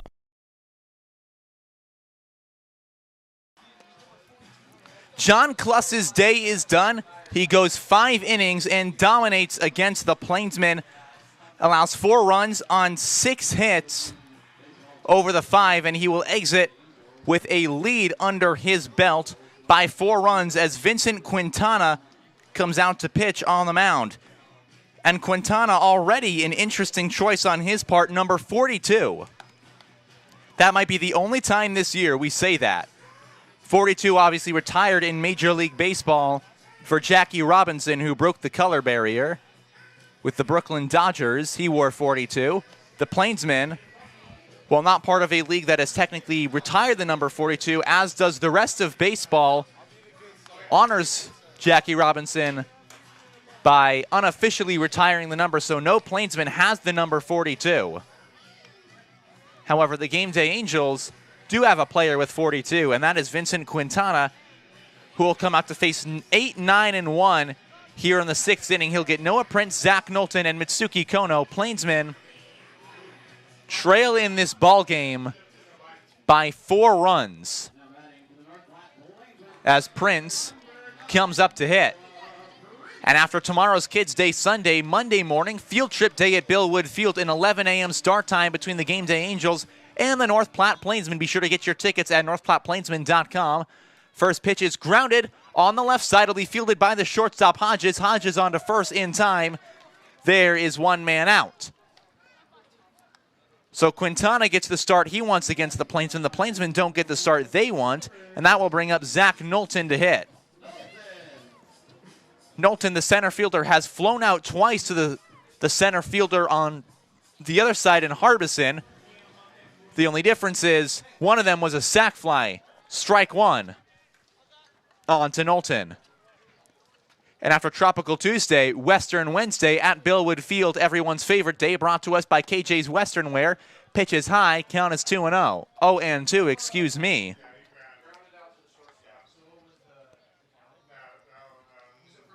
Coming to fire. 0-2 pitch, got him looking, so 3 pitches 3 strikes, and down goes Zach Knowlton looking on all 3. And now Mitsuki Kono will come up to hit. 2 for 2 on the day with a walk with 2 men out. So Kono is having himself his best day in a Plainsman uniform. The only problem is everybody else on the Plainsmen are having a tough time hitting and a tougher time on the bump. Pitches inside, count goes to 1-0. After Kono is Kyle McConaughey. The 1-0 pitch is a fly ball foul. We go to 1-1. On June the 30th, the Plainsmen will be hosting the First Responders Challenge here at Bellwood Field. Come to the ballpark for an intense softball showdown between the Lincoln County Fire and Police Forces, with 100% of sales going to the Families First partnership as the next pitch is fouled off to go to 1-2. For tickets and more information, check out the Plainsmen on all our social media pages. 1-2, 2 outs, the count to Mitsuki Kono. Here's the firing on home from Quintana. Foul ball again, so Kono stays up to hit.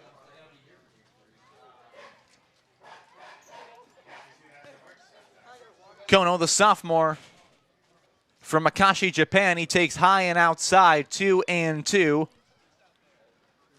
Akashi, a sister city to Vallejo, California. Vallejo is about an hour and a half from Sierra College, where Mitsuki Kono goes to school. 2-2, fly ball down the line in left field, moving over is Pitton. He will go over and watch it hit foul. So he will stay to hit with 2-2 the count and 2 men out. Here in the bottom of the 6th inning, the Plainsmen trail by 4 after the home run by Luke Bailey in the top half. Step and fire on home, swinging a foul ball just off to our left, so it goes to 2-2. And Kono, as the song over the PA system suggests, staying alive.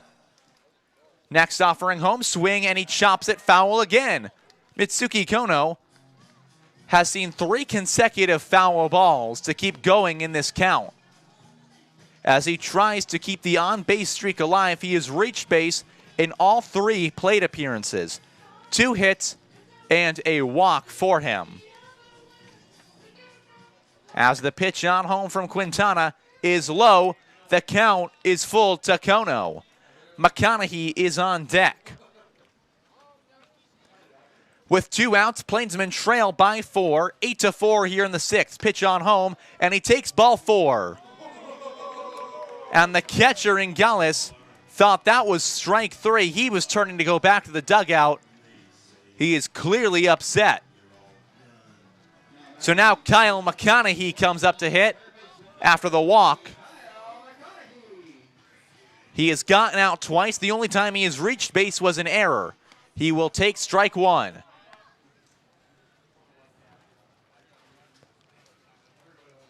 The righty McConaughey waits on, fires.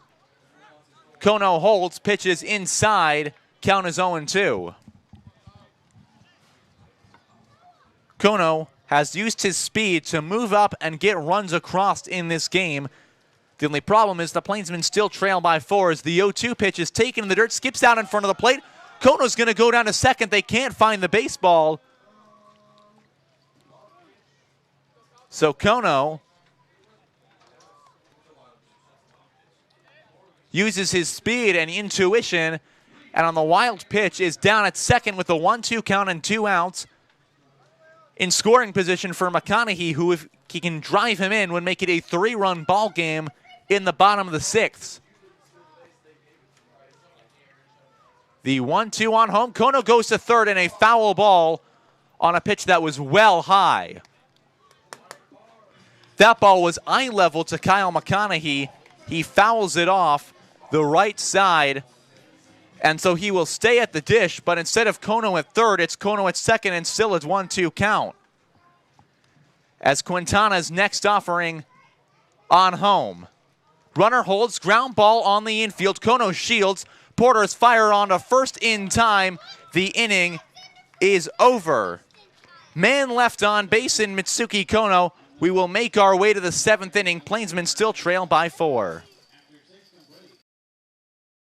Great Plains Foot and Ankle, providing quality health care since 1991.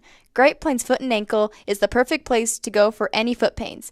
And with no referrals needed, it's as easy as ever to schedule an appointment with them today. Maple Park Dental Associates has the best quality dental care and the friendliest staff. With top-notch dentists in 3 locations, you can be sure to get your regular checkups and cleaning, plus any dental care anyone in your family needs, including fillings, crowns, bridges, root canals, wisdom tooth extractions, implants, dentures, partials, straightening, and whitening. They can even help with those facial fine lines and wrinkles. Love your smile with the help of Maple Park Dental Associates, with offices in North Platte, Sutherland, and Broken Bow. Miller Coors provides beer to Bellwood Field for the 2023 season. From Coors Banquet and Light to Budweiser and other Bud products, the Plainsmen are proud to have Miller Coors provide beverages for all Plainsmen home games, and please drink responsibly. Max Schultz will work his 3rd inning of relief, and he will try and avoid his 3rd home run allowed in this ballgame. He has gone 2 innings, has allowed a home run in each of them. He has faced 4 batters in each inning he has pitched. The one man who didn't get out was a home run. As now Owen Best will come up to hit a double, a walk, and a pop out in this ball game. As Schultze steps his way back on the bump. Schultz ready, fires his first pitch home. That is in the dirt for ball 1. As the Game Day Angels have made the Plainsmen have to work in this ball game. 1-0 pitch, and it hits him on the back.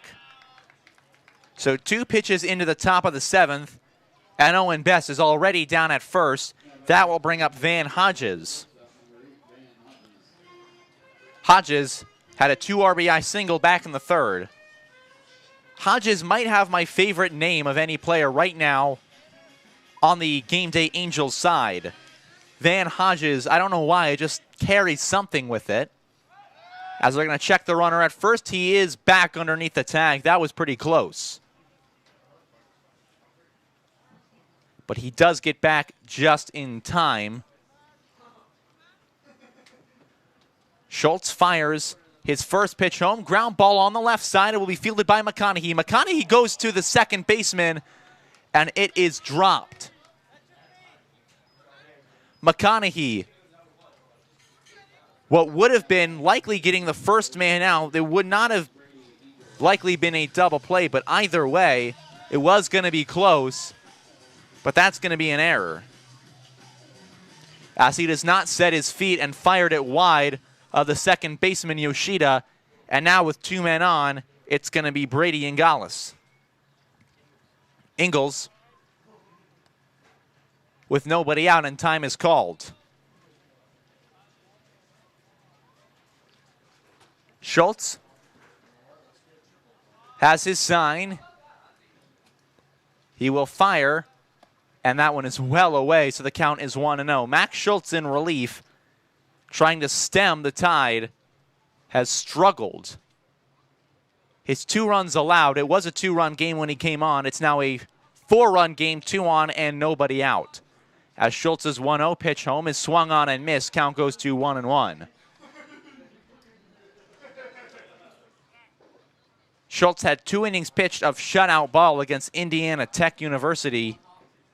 While at Ivy Tech Community College, he will be transferring to South Suburban. Pitch is high, but it will be called a strike, so it's 1-2, as he put it on the outside corner. So 1-2, nobody out, trying to get the first man down here in the 7th with his first 2 men reaching. As Schultz sets, releases, and fires. Swung on and missed. There's out number 1. And the first strikeout of the game for Max Schultz. And it comes against Ingles. And now it's Cal Porter. Porter, a fly out, a ground out. He also singled back in the 2nd.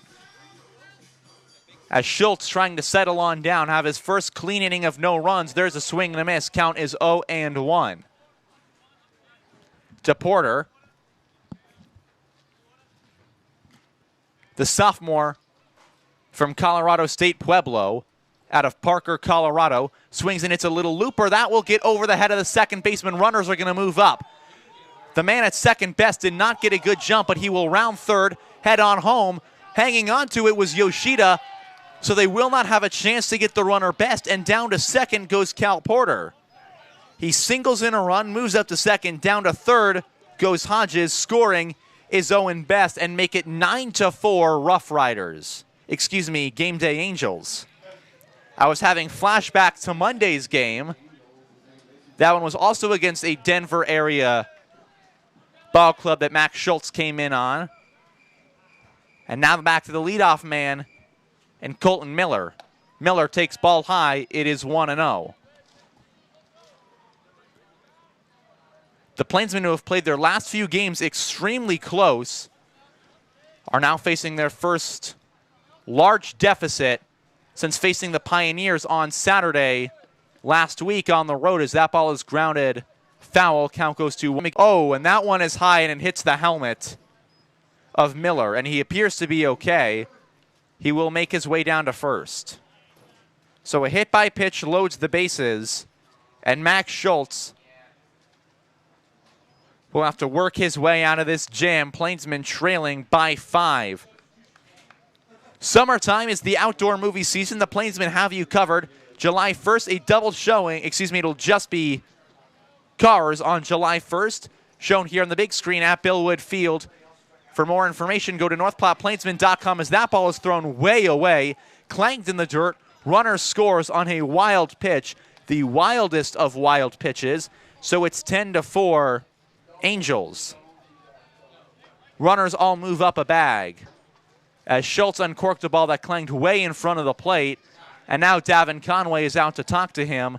That is the second run he has allowed in this inning. As the score now 10-4, Schultz has come on and not been able to get out of innings. Now has runners at second and third.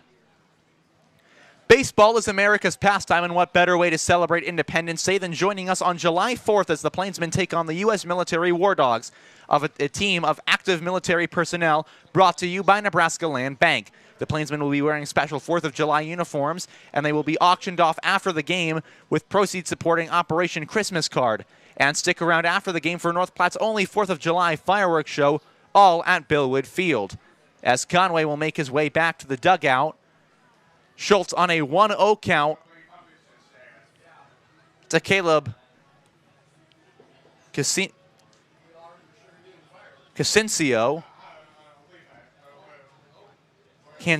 excuse me. He's 0 for 1 with the ground out in this ball game. Schultz with the 1-0 on home. That is outside. Count is 2-0. The Nebraska Land Lottery, from the Mega Millions to the jackpots and the Nebraska Pick 5, the Nebraska Land Lottery has it all. Pitch is high and away. Count goes to 3-0. With realtors all over the state, it's as easy as ever to try your luck on the lottery. Please remember to gamble responsibly. 3-0 the count to Casinso. Pitch is outside, and the bases are walked, loaded with one man out. And that will bring up the 3-hole hitter, Luke Emerson. Emerson 0 for 3 with the fielder's choice and a run scored on the day. Great Plains Foot and Ankle, providing quality health care since 1991. Great Plains Foot and Ankle is the perfect place to go for any foot pains. And with no referrals needed, it's as easy as ever to schedule an appointment with them today. Schultz facing Emerson will fire on the first pitch. That is taken for ball 1.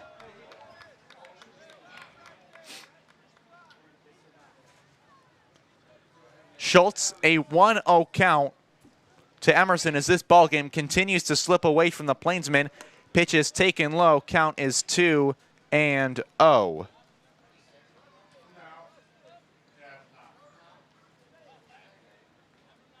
Cancino on first.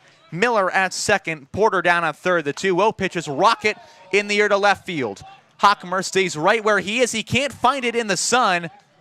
That ball is gone, however.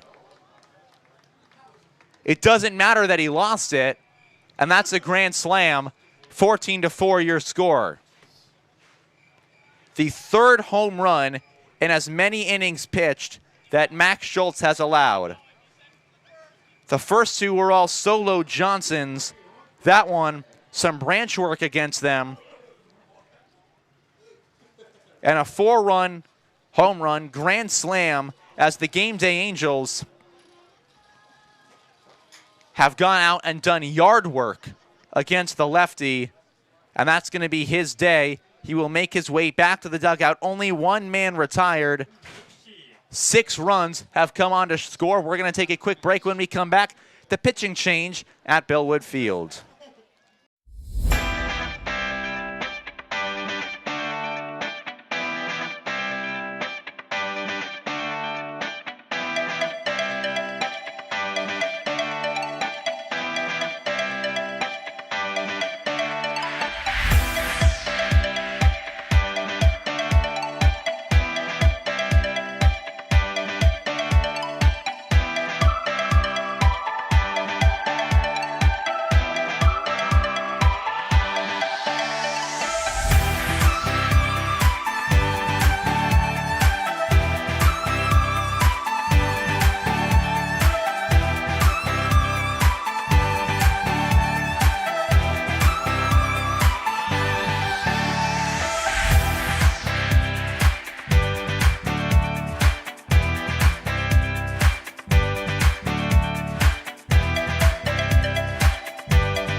Max Schultz's day is done on the mound, and Hideyoshi Kawahara will make his way out to pitch for the Plainsmen. The righty filling in after Schultz goes 2 1/3 and struggles mightily.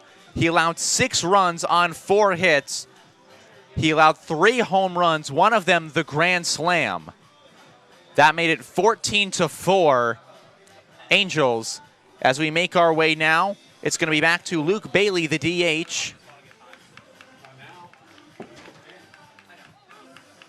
Bailey, the righty, had a home run to left in his last at-bat. He also singled, walked, and grounded out. First pitch from Kawahara is just away, so it's 1-0. As Kawahara will come on set in his 6th outing of the season, fires the 1-0 pitch just outside, so it goes to 2-0. He has pitched 10 1/3 innings, allowed 11 hits, 11 earned runs. Walked 8, has struck out just 1 on the year. He last pitched on Saturday against the Pioneers, and he throws that one in there for a strike. So he has worked his way back to 2-1 in the count. His role in that game was to mop up what Justin Santos started. He went 4 innings, allowed 10 hits, 8 earned runs, and now a swing and a miss has him at 2-2. He walked 4, struck out just 1 in that Saturday game against the Pioneers last week. Kawahara with the 2-2 on home to Luke Bailey. Swing and a miss at the top of the zone. He got him. There's out number 2. So Kawahara comes in with the Plainsmen trailing by 10 and gets the first batter he faces, the DH, to swing through and strike out. And now it's James Harbison. Harbison has only 1 hit on the day. That was the single to left field in the 3rd. He ended up scoring a run. That was the inning in which the Angels took the lead, of which they have yet to relinquish. The Plainsmen led early in the ball game, 2-0 on a major maiden home run. Since then, they've only had 2 other runs, trailing 14-4. 1-0 pitch to the righty, swung on through, so it goes to 1-1. Kawahara, the first year from Riverlands Community College, tries to settle on down and will likely get the ball for the last 3 innings of work. As his 1-1 pitch swung on through high, count is 1-2. Harbison went for a pitch that was just at about eye level. So Kawahara trying to get out of the frame. It would be the second inning where the Plainsmen have faced 9 batters. 1-2 pitch, and it is just missing, so it goes to 2-2. He pitched 1 inning at Riverland Community College this past year, allowed 4 runs, and struck nobody out. He will now throw a 2-2 with 2 men out, and that got him looking. Kawahara on a changeup punched him out. Standing with the bat in his hand at the plate, the inning is over. 3 strikeouts for the Plainsmen, but 6 runs scored. The grand slam on the Game Day Angels side. It is 14-4 as we make our way to the bottom of the 7th between the Plainsmen and the Angels in Game 1 of this weekend series. The Nebraska Lottery. From the Mega Millions to the jackpot and the Nebraska Pick 5, the Nebraska Lottery has it all. And with realtors all over the state, it's as easy as ever to try your luck on the lottery. And please remember to gamble responsibly. Great seats at a great price. Get them safer, simpler, and smarter with Ticket Smarter. A proud partner to the biggest names in live sports and events, including ESPN events and iHeart Radio. Ticket Smarter has seats for over 125,000 live events and 48 million tickets for sale. All backed with the Ticket Smarter 100% ticket guarantee. Thinking about your next great live event? Think smarter. Think Ticket Smarter. Get your tickets your way, guaranteed, at Ticketsmarter.com. Looking to unleash your inner cowboy or cowgirl? Check out KJ's Boots and Western Wear. They have everything you need to embrace the Western lifestyle. Find the perfect fit, whether it's boots, hats, or apparel. Step into a world of Western style at KJ's Boots and Western Wear. We make our way to the bottom half of the 7th inning. Plainsmen trailing by 10 runs against the Game Day Angels. And the man coming up to hit right now, the first baseman, Major Maiden. He started, as we mentioned, his week during the Plainsmen days off in Omaha, Nebraska, watching the College World Series. He got some exciting games between Wake Forest and LSU, and right now Louisiana State playing Florida in Game 1. They are tied at 3 in the top of the 8th. LSU looking for their first championship since 2009 as the first pitch is outside, ball 1 to Maiden, who gave the Plainsmen a 2-0 lead in the first inning with the home run to right field, and he takes strike 1, so the count goes to 1-1. His home run over the HRD bat sign in right was helped carried out by the wind, which is still blowing something fierce in the outfield. 1-1 is low, so it goes to 2-1. As the wind has blown out 3 home runs on the Angels side, all against Max Schultz. 2-1 high, so it goes to 3-1. Waiting on deck is Sam Bond, who has just 1 hit on the game, as Maiden looks to work his way on for the second time in today's ball game. 3-1 home, he takes helmet high, ball 4, and Major Maiden starts the 7th off with a walk. As the Plainsmen batters try to get something across here in this inning, as coming out to the mound, one of the Game Day Angels coaches maybe trying to settle down their relief pitcher. North Platte Regional Airport with 2 daily flights to Denver. North Platte Regional Airport is just 1 short connection away from any destination in the world, all with short lines and personal service. Remember, on your next flight to fly, North Platte. And break your foot or just have pain in your toes that won't go away? Then Great Plains Foot and Ankle is your destination. Great Plains Foot and Ankle has a highly experienced staff that is ready to deal with all the injuries you have, and with no referrals needed, your trip to Great Plains Foot and Ankle can be quick and simple. Call the main office in North Platte at 308-532-3600 for more information on your podiatrist needs. As the umpire, Jason Seitz will make his way out to the mound to try and break out the mound conversation between the Angels and Vincent Quintana, who has come on. He pitched the last inning. He stranded Mitsuki Kono at second after a walk and a wild pitch. He has walked Major Maiden to lead off this bottom of the 7th inning. And they're going to make a pitching change out there on the mound. So done is Quintana.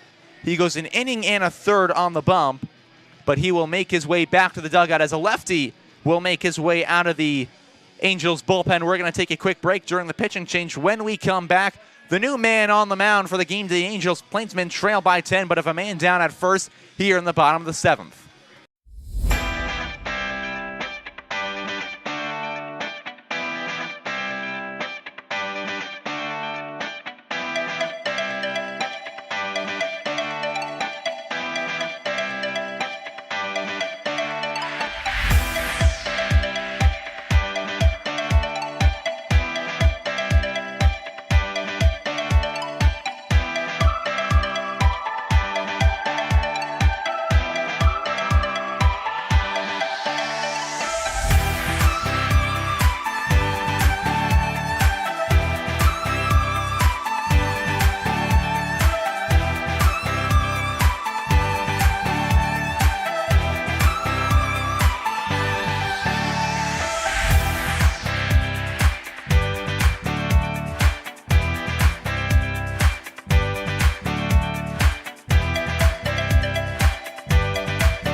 Ethan Witzel will come on the mound, replacing Vincent Quintana, who goes an inning on the mound. He allows a walk to start off the bottom of the 7th, and so he is pulled after that.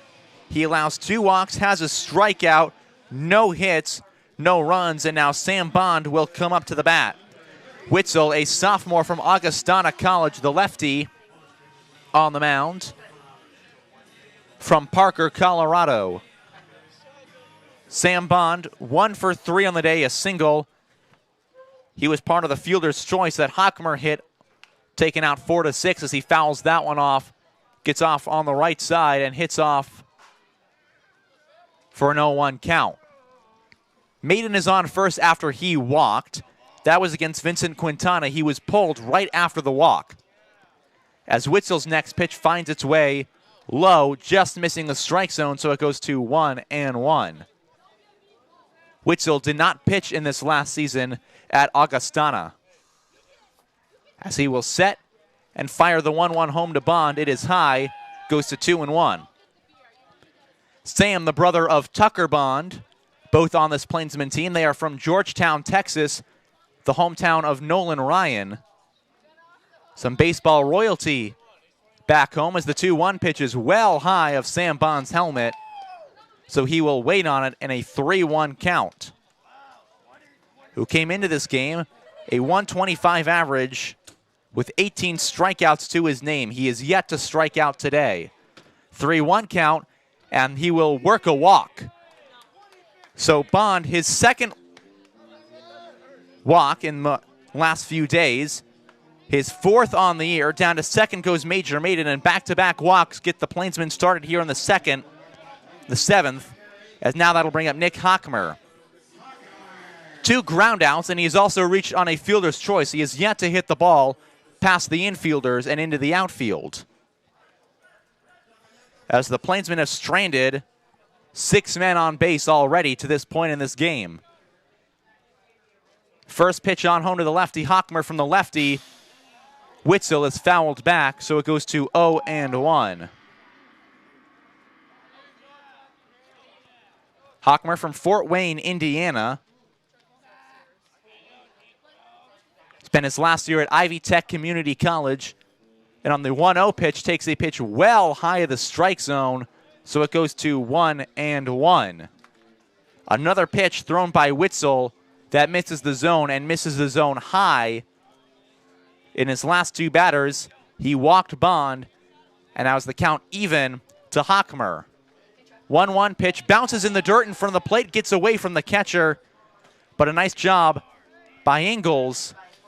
And so he will walk out with a 2-1 count to settle down his pitcher, Witzel. Augustana College, where Witzel goes to school and pitches, is in Rock Island, Illinois. As Ingalls makes his way back behind the plate. Augustana, a good ways away in the state of Illinois. from the hometown of Nick Hockmer.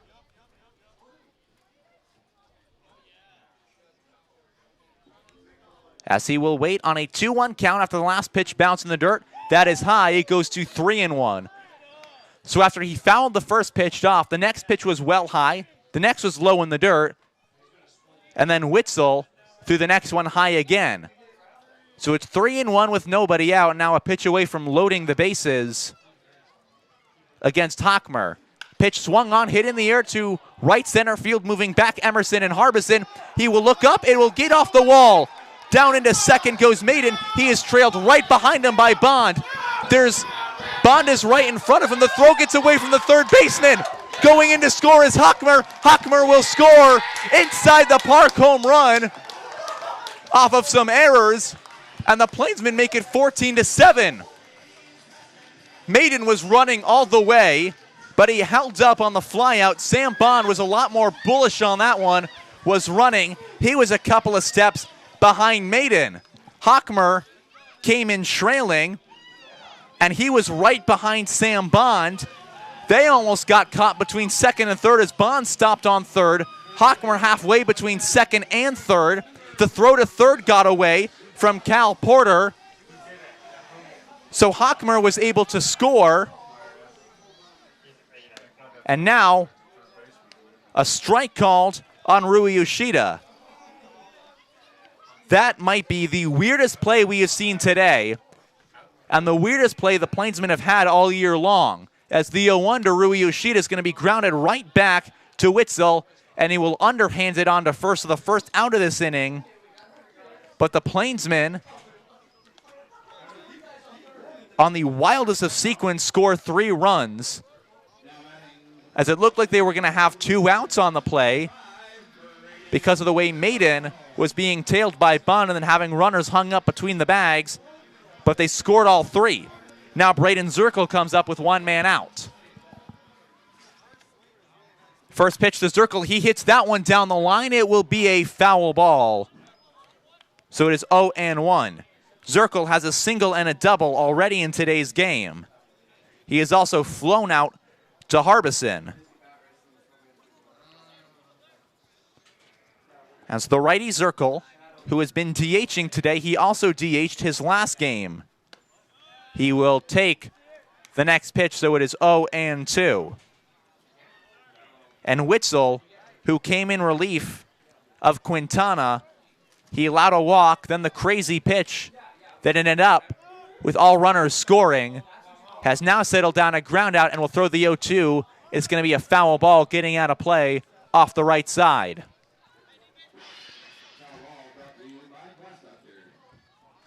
14-7, Plainsmen trail by 7 runs, but Zirkle trying to stay alive in this count. 0-2, 1 out. Here's the pitch from the lefty.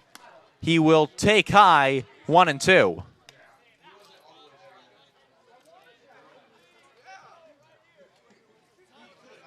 Zirkle from Tecumseh, Kansas, just outside of Topeka.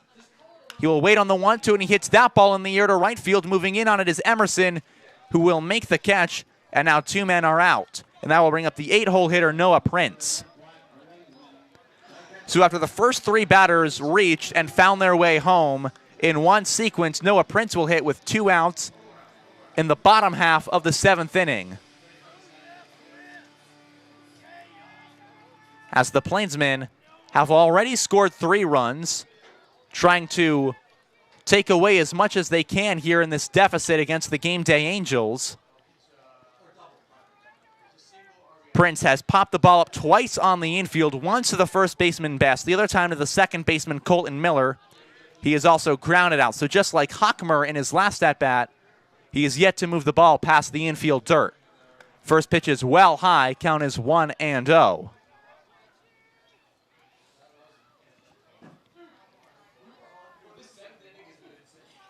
Prince from Castle Rock, Colorado, will wait on a 1-0, swing and a miss, and the count goes to 1-1. Would not find a hit as he is now down in the count 1-2 with 2 outs here in the 7th against Ethan Witzel, who has settled down and pitched a masterful inning after the Nick Hockmer craziness. As the 1-2 swung on and missed in the dirt, it skips away from the catcher, Ingalls. He will get on it in time, throws it down to first, and so the inning is over. Prince goes after a ball in the dirt. Side is retired, but 3-run score for the Plainsmen on the wildest of sequences. We will make our way on to the 8th inning, 14-7 your score. The Nebraska Lottery. From the Mega Millions to the jackpot and the Nebraska Pick 5, the Nebraska Lottery has it all. And with realtors all over the state, it's as easy as ever to try your luck on the lottery. And please remember to gamble responsibly. Great seats at a great price. Get them safer, simpler, and smarter with Ticket Smarter. A proud partner to the biggest names in live sports and events, including ESPN events and iHeart Radio. Ticket Smarter has seats for over 125,000 live events and 48 million tickets for sale. All backed with the Ticket Smarter 100% ticket guarantee. Thinking about your next great live event? Think smarter. Think Ticket Smarter. Get your tickets your way, guaranteed at Ticketsmarter.com. Looking to unleash your inner cowboy or cowgirl? Check out KJ's Boots and Western Wear. They have everything you need to embrace the Western lifestyle. Find the perfect fit, whether it's boots, hats, or apparel. Step into a world of Western style at KJ's Boots and Western Wear.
A lively game of dizzy bat between the Kellys and the Arbocs results in the Kellys in a surprising come-from-behind win as the Plainsmen enter the top of the 8th inning, trailing 14-7. And no matter the game, no matter the score, we always love dizzy bat here at Bill Wood Field. It's everyone's favorite game, as Owen Best will lead off here in the top of the 8th inning, still facing Hideyoshi Kawahara, as he will wait on his pitch as Kawahara now finds his sign from Prince. First pitch is chopped off the plate, so it is strike one. As Hideyoshi Kawahara threw a changeup right in at the zone, that Best topped off on the bag. So it's now 0-1. As Kawahara's 0-1, home another changeup that finds its way into the dirt, but he swung on through it, so it goes to 0-2.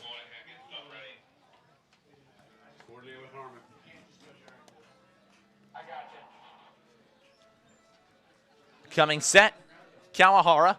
The 0-2 on home, swinging a foul ball back our way, and it gets just up to the right of us on the press box above where our PA announcer Harmon is sitting. So it goes to 0-2 to the lefty Best. Pitch from Kawahara, swinging a fly ball hit in the air center field. Knowlton settles and will make the catch. There is out number one. Earlier, Cotton Eye Joe was played over the PA, and I will say, I was surprised to learn that our own marketing and promotions intern, Nicole, knew the dance to Cotton Eye Joe. Frankie, our social media and photography intern, she also knows the dance. That makes 2 of 10. The rest of us might have to learn. As coming up to hit, Van Hodges takes a pitch for ball one. So it's 1-0. I also learned that some of our interns know the line dance to Copperhead Road. I have to figure out how many line dances and song dances all of our interns know before the summer, as that ball is rocketed to center field. Knowlton moves over, settles under it. There are 2 men out. The wind, which has been blowing out fiercely all game, was not able to carry that one. So Kawahara has 2 quick and easy outs here in the 8th to bring up the 8-hole hitter, Brady Ingalls. The catcher, he has home run already in the game. He has also walked and struck out, the exemplification of a 3 true outcome hitter. He has found all 3 of those outcomes. First pitch is in the dirt for ball 1, as Beatrice, our press box mascot, is making an appearance out of the window for some kids down on the concourse. As the 1-0 pitch from Kawahara is down for ball 2. So it is 2-0 to Ingalls. Yeah, you can't play music during the pitches. Ingalls, another batter from Pueblo. The 2-0, he will take low and away, so it is 3-0 with 2 men out. Went to Ponderosa High School in Parker, Colorado. Here's the 3-0 pitch, swing and a miss. There is strike 1.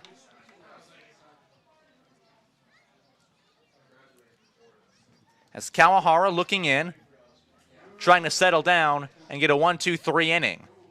3-1 is well away, so a 2-out walk for Ingalls will bring up the 9-hole batter, and that will be Cal Porter. Porter has gone 2 for 4 on the day, 2 singles. He's scored a run, driven in 2. As now he'll have Ingalls down at first, who has walked again in this ball game. The one time he did not come to bat that was not a 3 true outcome was back in the 2nd inning when he grounded out back to the then pitcher Sota Indin. Kawahara with his first pitch home to Porter, swinging a ground ball on the infield, raging over his Kono. Kono on to first. It is in time, and a nice play by Major Maiden to stretch and make the out. Ends the inning, so they strand the man down at first base in Ingalls. We will make our way to the bottom half of the 8th inning, still 14-7. Nebraska Land Bank. Nebraska Land provides big bank services with the benefits of a local establishment. With 3 locations in North Platte, Nebraska Land provides home loans and personal accounting services along with business service as well. At Mid-Plains Community College, we look to the future of students and their success, the future of the workforce and our community. We don't believe in waiting for opportunity. We create opportunity through a hands-on learning experience with instructors that provide one-on-one knowledge, skills, and training. Because whether you're on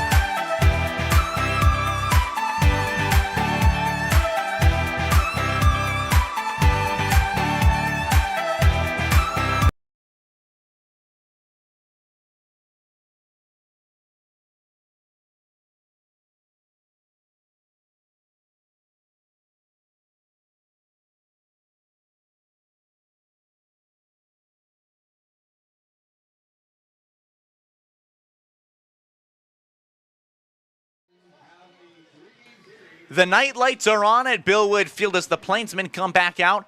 Bottom half of the 8th, trailing by 7 against the Game Day Angels. 9, 1, and 2 will come up to hit. It'll be Knowlton, Kono, and McConaughey. Need a new car? Then Remus Chevy is your destination. Remus Chevy offers a wide selection of both new and used Chevrolets, as well as services for all Chevrolet automobiles.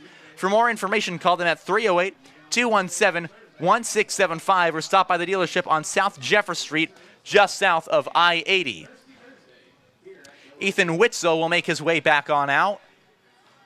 He will pitch to the Plainsmen as he tries to eat up the last 3 innings of work, leading by 7 runs. The Plainsmen scored 3 in the 7th inning. It was ruled a double, and then an E8 drove in 2 runs.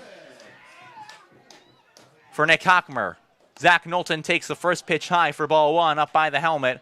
Count is 1-0.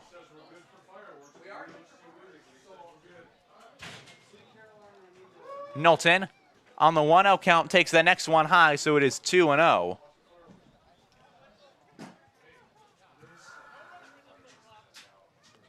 Witzel sets, fires the 2-0 on home. It is in there for strike one, so we go to 2-1.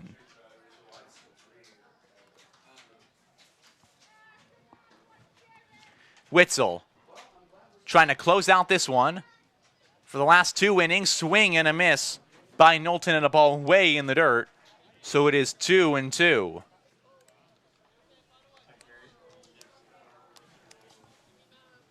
Here's the 2-2 offering, swinging a pop-up, foul side. Ingles throws the mask off, and it drops between Ingles and the first baseman. So we stay at 2-2 with nobody out. Knowlton still out the dish.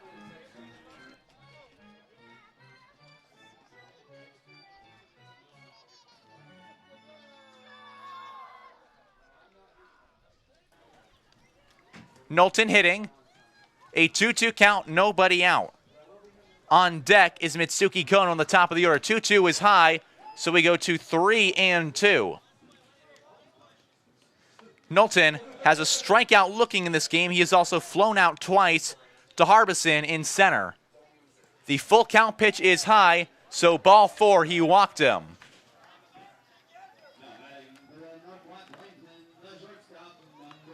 Knowlton's first walk of the day. His 8th on the year, and now it's Mitsuki Kono.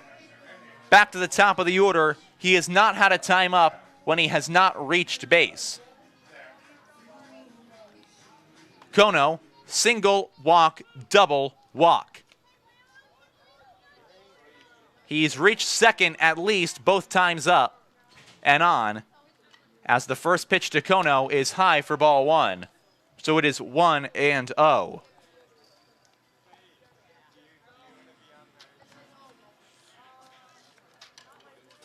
One on the count. Leading off of first right now is Zach Knowlton. Here's the pitch, a bunt shown by Kono, but it will go foul. So it is 1-1. So the count now 1-1. As Mitsuki Kono after the bunt, we have joining us now as part of our interns on the broadcast with one of our marketing and promotions intern, Corey, joining us in the broadcast with Corey. Pleasure to have you on up here. Absolutely. Pleasure's all mine, Toby. So good little game here. That good little 3 runs in the last inning. As the next pitch is on high to Kono, so it will run to 2-1. So Corey, the first question I'm going to ask you, I've asked this to every intern I've brought up here. What is it that you do for the Plainsmen? Absolutely. I do marketing and promotion for the Plainsmen. I help with the scripting, all the planning that goes into game day activities, as well as, coordinating on different projects, community outreach and such of that stuff as well. Well, we saw you down there in between innings with the turn on the lights, part of our in-game promotions. I got to ask you as well, what brought you out to North Platte? Absolutely. Definitely the town gave good vibes. I'm a big vibes person. Definitely Chuck Heeman, our owner, is a very, very good person. Talked me into it right away. Something special was building out here, and definitely something worth coming to help build. This could be something big. I'm proud to be here to help build it. Yeah, and when did you decide to make the move out to North Platte and join the team and officially sign on as a member of the Plainsmen? Absolutely. I signed on in October. I was actively looking for internships in October. Definitely was looking on a good site called Teamwork Online. That's good spot for all you sports guys out there for sports jobs. Definitely did that and was able to get an internship secured fairly early, and that was my goal. Mitsuki Kono, who got on the fielder's choice, initially was ruled safe by the field umpire. They now call him out as he gets his way off the bag. Jared Jones will be out to have a conversation with the field umpire, and Kono is mad. He throws his helmet on the infield. He slid off the bag. So there will be 2 men out. So Corey, as we have this conversation between Jones and the field umpire, what has been your favorite thing about being in North Platte so far? Absolutely. One of my favorite things to do is get out in the community. I'm a big food person, so going to all the local places, eating up some good food. As a matter of fact, Toby, we got Good Life today was definitely hitting the spot. We did a thanks to our live stream operator Daniel's parents for getting us Good Life. That was a special treat. Absolutely. A place like that will always hit the spot. That's pretty much my biggest thing about North Platte, besides baseball, is just going out in the community, eating some good food, and enjoying life. That's what it's about. So of all the food you've had here in North Platte, what has been your favorite meal?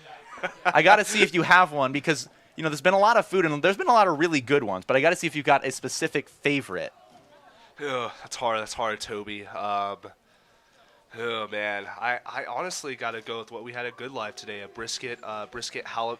It was a brisket sandwich with sausage and jalapeno, sliced in half, with pepper jack cheese. It was so amazing. I think that's been my favorite meal that I could probably eat every day if I could. That is a very good one. I do love good brisket and jalapeno, as Kono is out of this ball game. So now I do have to ask you another thing. Of all the promotions that we do, I think I'm going to know which one is your favorite, because I think it's all of our favorites. What is your favorite promotion that the Plainsmen do in games? Absolutely. My favorite one is our shotgun dizzy bat that we do. I called it. I knew it was going to. It's always dizzy bat. Everyone's favorite is always dizzy bat. Yeah, dizzy bat is a baseball classic staple. We love to do it and put a little bit of a kick to it. Typically our contestants shotgun a beer and then do 10 spins around dizzy bat and come back. Definitely adds that kick to it. It was a good idea that we had this year. And we actually made a staple of every game. So, we hope that this can be a thing also, in the upcoming years as well. All right, so you're from Texas. You go to school in Tiffin, Ohio as a track runner. What is the biggest difference between Ohio, Texas, and North Platte?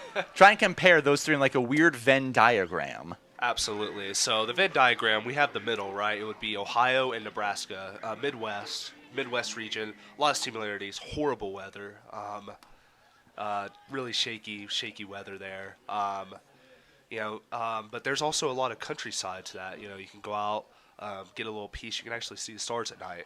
As opposed to Texas, it gets its own side of the diagram. Horribly hot. I grew up in a bigger city, so honestly, I do got to brag about the food. I do miss home cooking from Texas, but definitely Ohio and Nebraska, very similar Midwest region type stuff. Definitely the people and the food are different. However, I'm not a big fan of this Nebraska thing about putting queso on popcorn. That's a little weird. Really?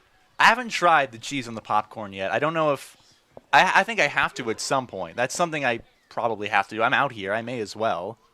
1-2. Maiden lifts the ball into left field. Over is the left fielder. He drops it off the heel of his glove. Bitton can't find it. Rounding third is McConaughey. McConaughey's going to come in to score. The tag is not in time. Down to second goes Major Maiden. Plainsmen score another run. It's 14-8. A nice shot by Major Maiden. Hit off the heel of the glove of the left fielder Pitton as he tried to slide and make the grab. And Major Maiden having some kind of day already. Don't forget that home run from earlier as well. That guy is having a heck of a day at the plate. Yeah, I mean, Major Maiden, he's some kind of interesting guy. What has been your experiences with Major like? Oh, what a guy. I got to say, rodeo, that guy definitely knows what he's talking about. We had the Nebraska Land Days rodeo last week, just hanging out with him, telling me. I actually, even though growing up in Texas, I never went to a rodeo. So having Major there, telling me what all the different things goes on at a rodeo, how they score the events, was just truly a treat. That guy knows his stuff and truly a character. Well, we're through the bottom half of the eighth inning. Plainsmen score a run. Corey, you want to come on up here and call the top half of the ninth with us on the broadcast? Absolutely. Well, we're going to take a quick break. When we come back, Corey will be on the call. Top of the ninth between the Plainsmen and the Game Day Angels. North Platte Regional Airport. With 2 daily flights to Denver, North Platte Regional Airport is just one short connection away from any destination in the world, all with short lines and personal service. Remember on your next flight to fly with North Platte.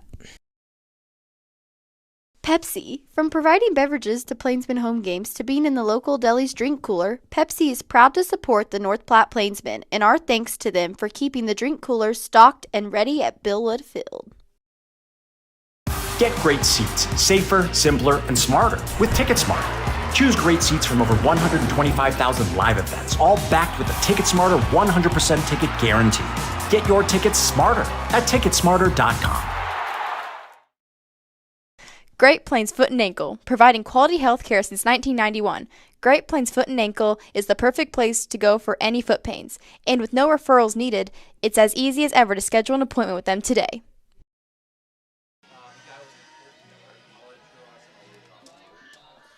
Back top of the 9th inning, Plainsmen and the Game Day Angels. And Corey White, you're going to do some play-by-play for us in the top half of this inning. We'll see how you fare against the other interns, Nicole, Dan, and Levi we've had in the booth. Take it away. Leading off the top of the order here, we have Colton Miller against our great pitcher, I believe, Yoshi. What a guy out there on the mound, truly a character.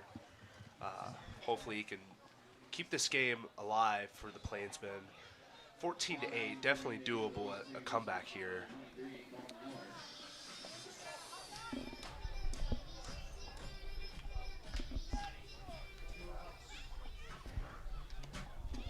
Ball high for ball one.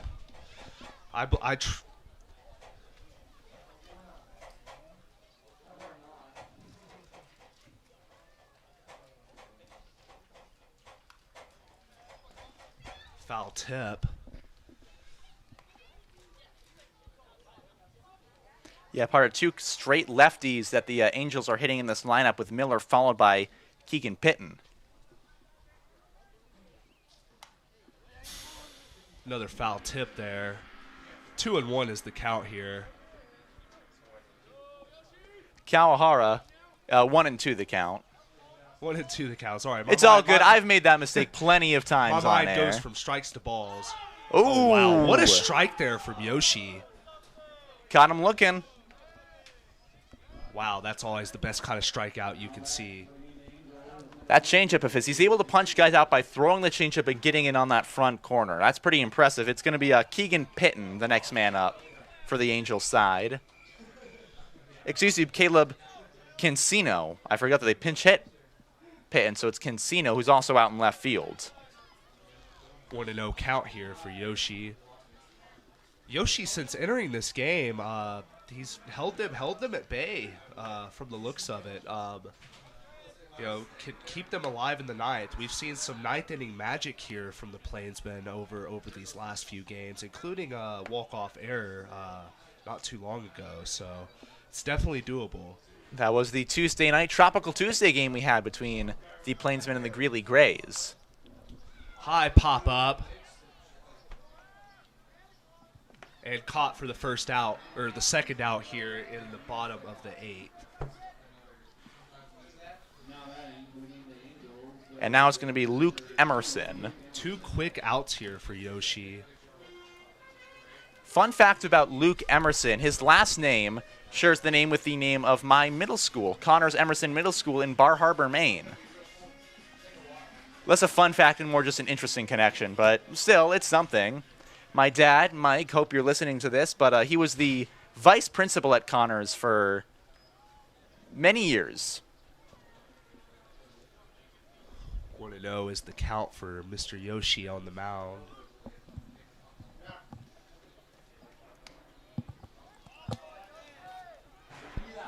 Yoshi comes right back with the strike, however.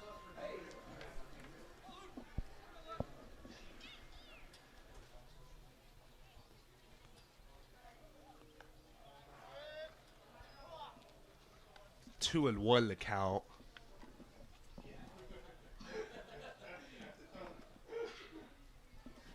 Beautiful day under the lights here in North Platte. Nothing like baseball in the sunset. And especially the sunset out here are absolutely gorgeous. Oh, absolutely.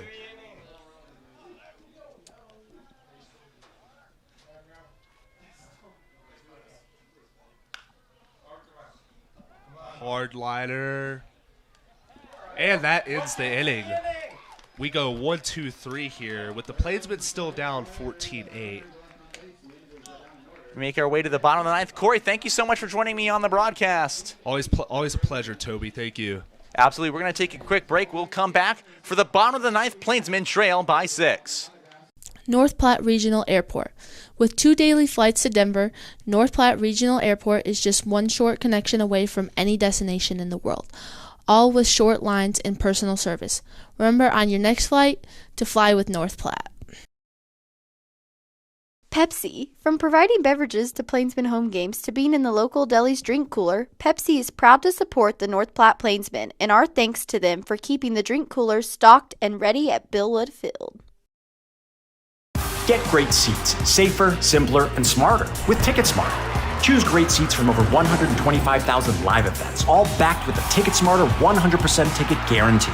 Get your tickets smarter at TicketSmarter.com. Great Plains Foot and Ankle, providing quality health care since 1991. Great Plains Foot and Ankle is the perfect place to go for any foot pains. And with no referrals needed, it's as easy as ever to schedule an appointment with them today.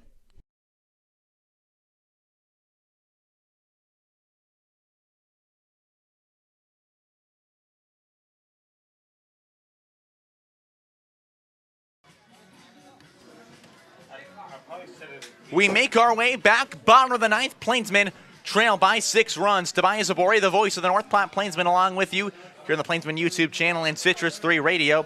Plainsmen last hopes. It'll be Nick Hockmer, Rui Yoshida, who was taken out. So after Yoshida, they brought in Trey Runge. Yoshida still in. Kono was the man who was ejected. And Braden Zirkle, that's strike 1 taken by Hockmer.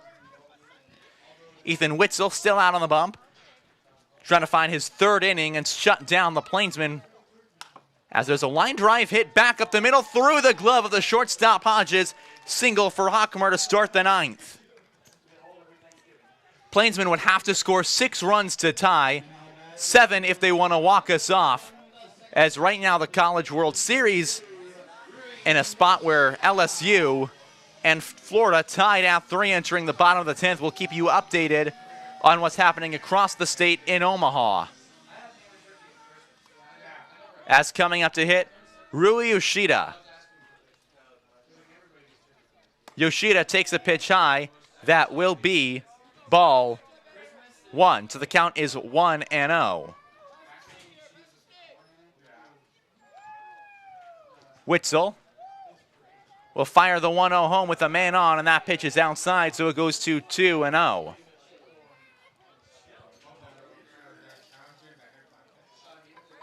To Rui Yoshida. As the Plainsmen try and extend this ball game, he hits a high pop-up that will get back into the outfield grass. Van Hodges back on it, settling. Hodges backpedals, and it drops in behind him. Casino can't find it. Down into second goes Hockmer. It's going to be an error on Van Hodges, who kept backpedaling, couldn't find the ball, and it clanged behind him off his glove. 2 on, nobody out, and Braden Zirkle up to bat. Zirkle is 2 for 4 on the day, a double and a single. Plainsmen trail by 6, trying to do damage right here. First pitch onto him is low, so it is 1-0. As the Plainsmen getting loud in their dugout, seeing some life against this Game Day Angels side in a ball game that has felt dead for quite a while, especially after the 6-run 7th. 1-0, strike 1. Witzel finds it, so the count goes to 1-1.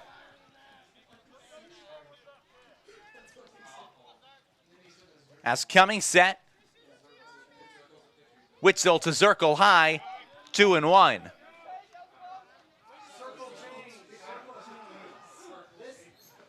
With nobody out, to Braden Zirkle, who is 2 for 4. The pitch on home, high, 3-1, and they're 1 pitch away from walking them loaded with nobody out. Plainsmen in need of a rally, and could this be their rally starter? 2 on, nobody out, runners at first and second. Witzel's 3-1 home is fouled off, so the count runs full. To the 7-hitter, Braden Zirkle. On deck is Noah Prince. In the hole is Zach Knowlton. If they can get to him, Runge filled in the field for Mitsuki Kono, who was ejected. The 3-2 pitch, swing and a miss, he got him. There's the first out. Zirkle swung on through a fastball, couldn't make contact, and now Noah Prince will have 2 on and 1 out, still trailing by 6. Prince is 0 for 4 on the day. He has not gotten anything to go, but could he do it right here? The first pitch swung on through in the dirt, so it's 0-1 to Prince. Scottsbluff County Visitors Bureau, located just 3 hours from North Platte. Scottsbluff features some of the most stunning landmarks in the state, and it's your home for all your outdoor exploring dreams. Coming set is Witzel. He will fire it on home high, so it is 1-1 with 1 man out to Noah Prince, the 8-hole batter. On deck is Zach Knowlton. Witzel, the lefty, sets. He's got his pitch. He will fire on home. It is low for ball 2. It is 2-1 with 1 man out. To Noah Prince, the catcher, who has been their top hitter all year, but as of now has done nothing. His 2-1 offering home. Swung on, fouled, we go even 2 apiece. A reminder, tomorrow is Kids Day Sunday. The first 100 kids get in free for a game between the two starting at 4:35 Central Time. Witzel fires the 2-2 home, swung on and missed by Prince. Back-to-back strikeouts for the lefty Witzel. Plainsmen down to their final out with 2 on and now 2 down. For Knowlton, the last hope for the Plainsmen if they won what would be maybe the most insane rally of the season. First pitch is outside, and they will call it a strike. Just clips the strike zone at 0-1.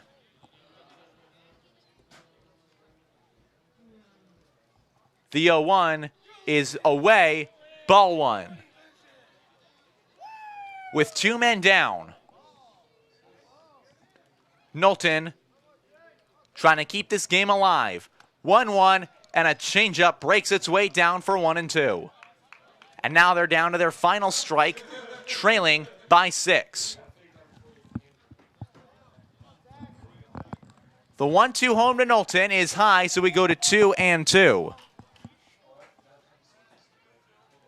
On deck is Runge, so if they get to him, it appears he would be allowed to hit. The 2-2 is just high. Count runs full, and a surprise called strike by Jason Seitz. Full count, 2 down, 2 on, the payoff. Runners go, foul, will do it all again. So we stay right where we are. With the 9-hole hitter, Knowlton up, 2 on and 2 down in this frame. Coming set is Wetzel. 3-2, runners go, will foul again, and we stay at this at-bat. Staying alive is Knowlton. Runge is waiting on deck.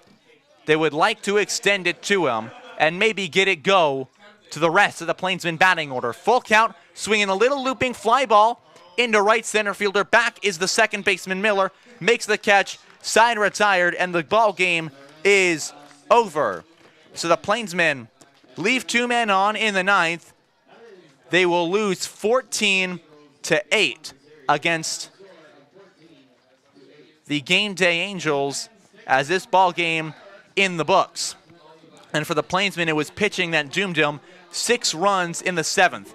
You take away those 6 runs in the 7th, it would be a tie game at this very point. So the Plainsmen fall to 4-16 on the year through their first 20 games. They are 2-9 on the year. And against the Rocky Mountain League, they will start 0-9 against teams in competition. For everybody, tomorrow, Kids Day Sunday, presented by Shrake Body Shop. The first 100 kids will get in free to the ball game at 4:35 against the Game Day Angels. So please show up to that ball game. 14-8 your final score at Billwood Field. There will be post-game fireworks, but no fireworks from the Plainsmen Bats as they lose this one. We thank you for joining us on the broadcast. Tobias Zabore, Daniel Castagna saying so long from Billwood Field.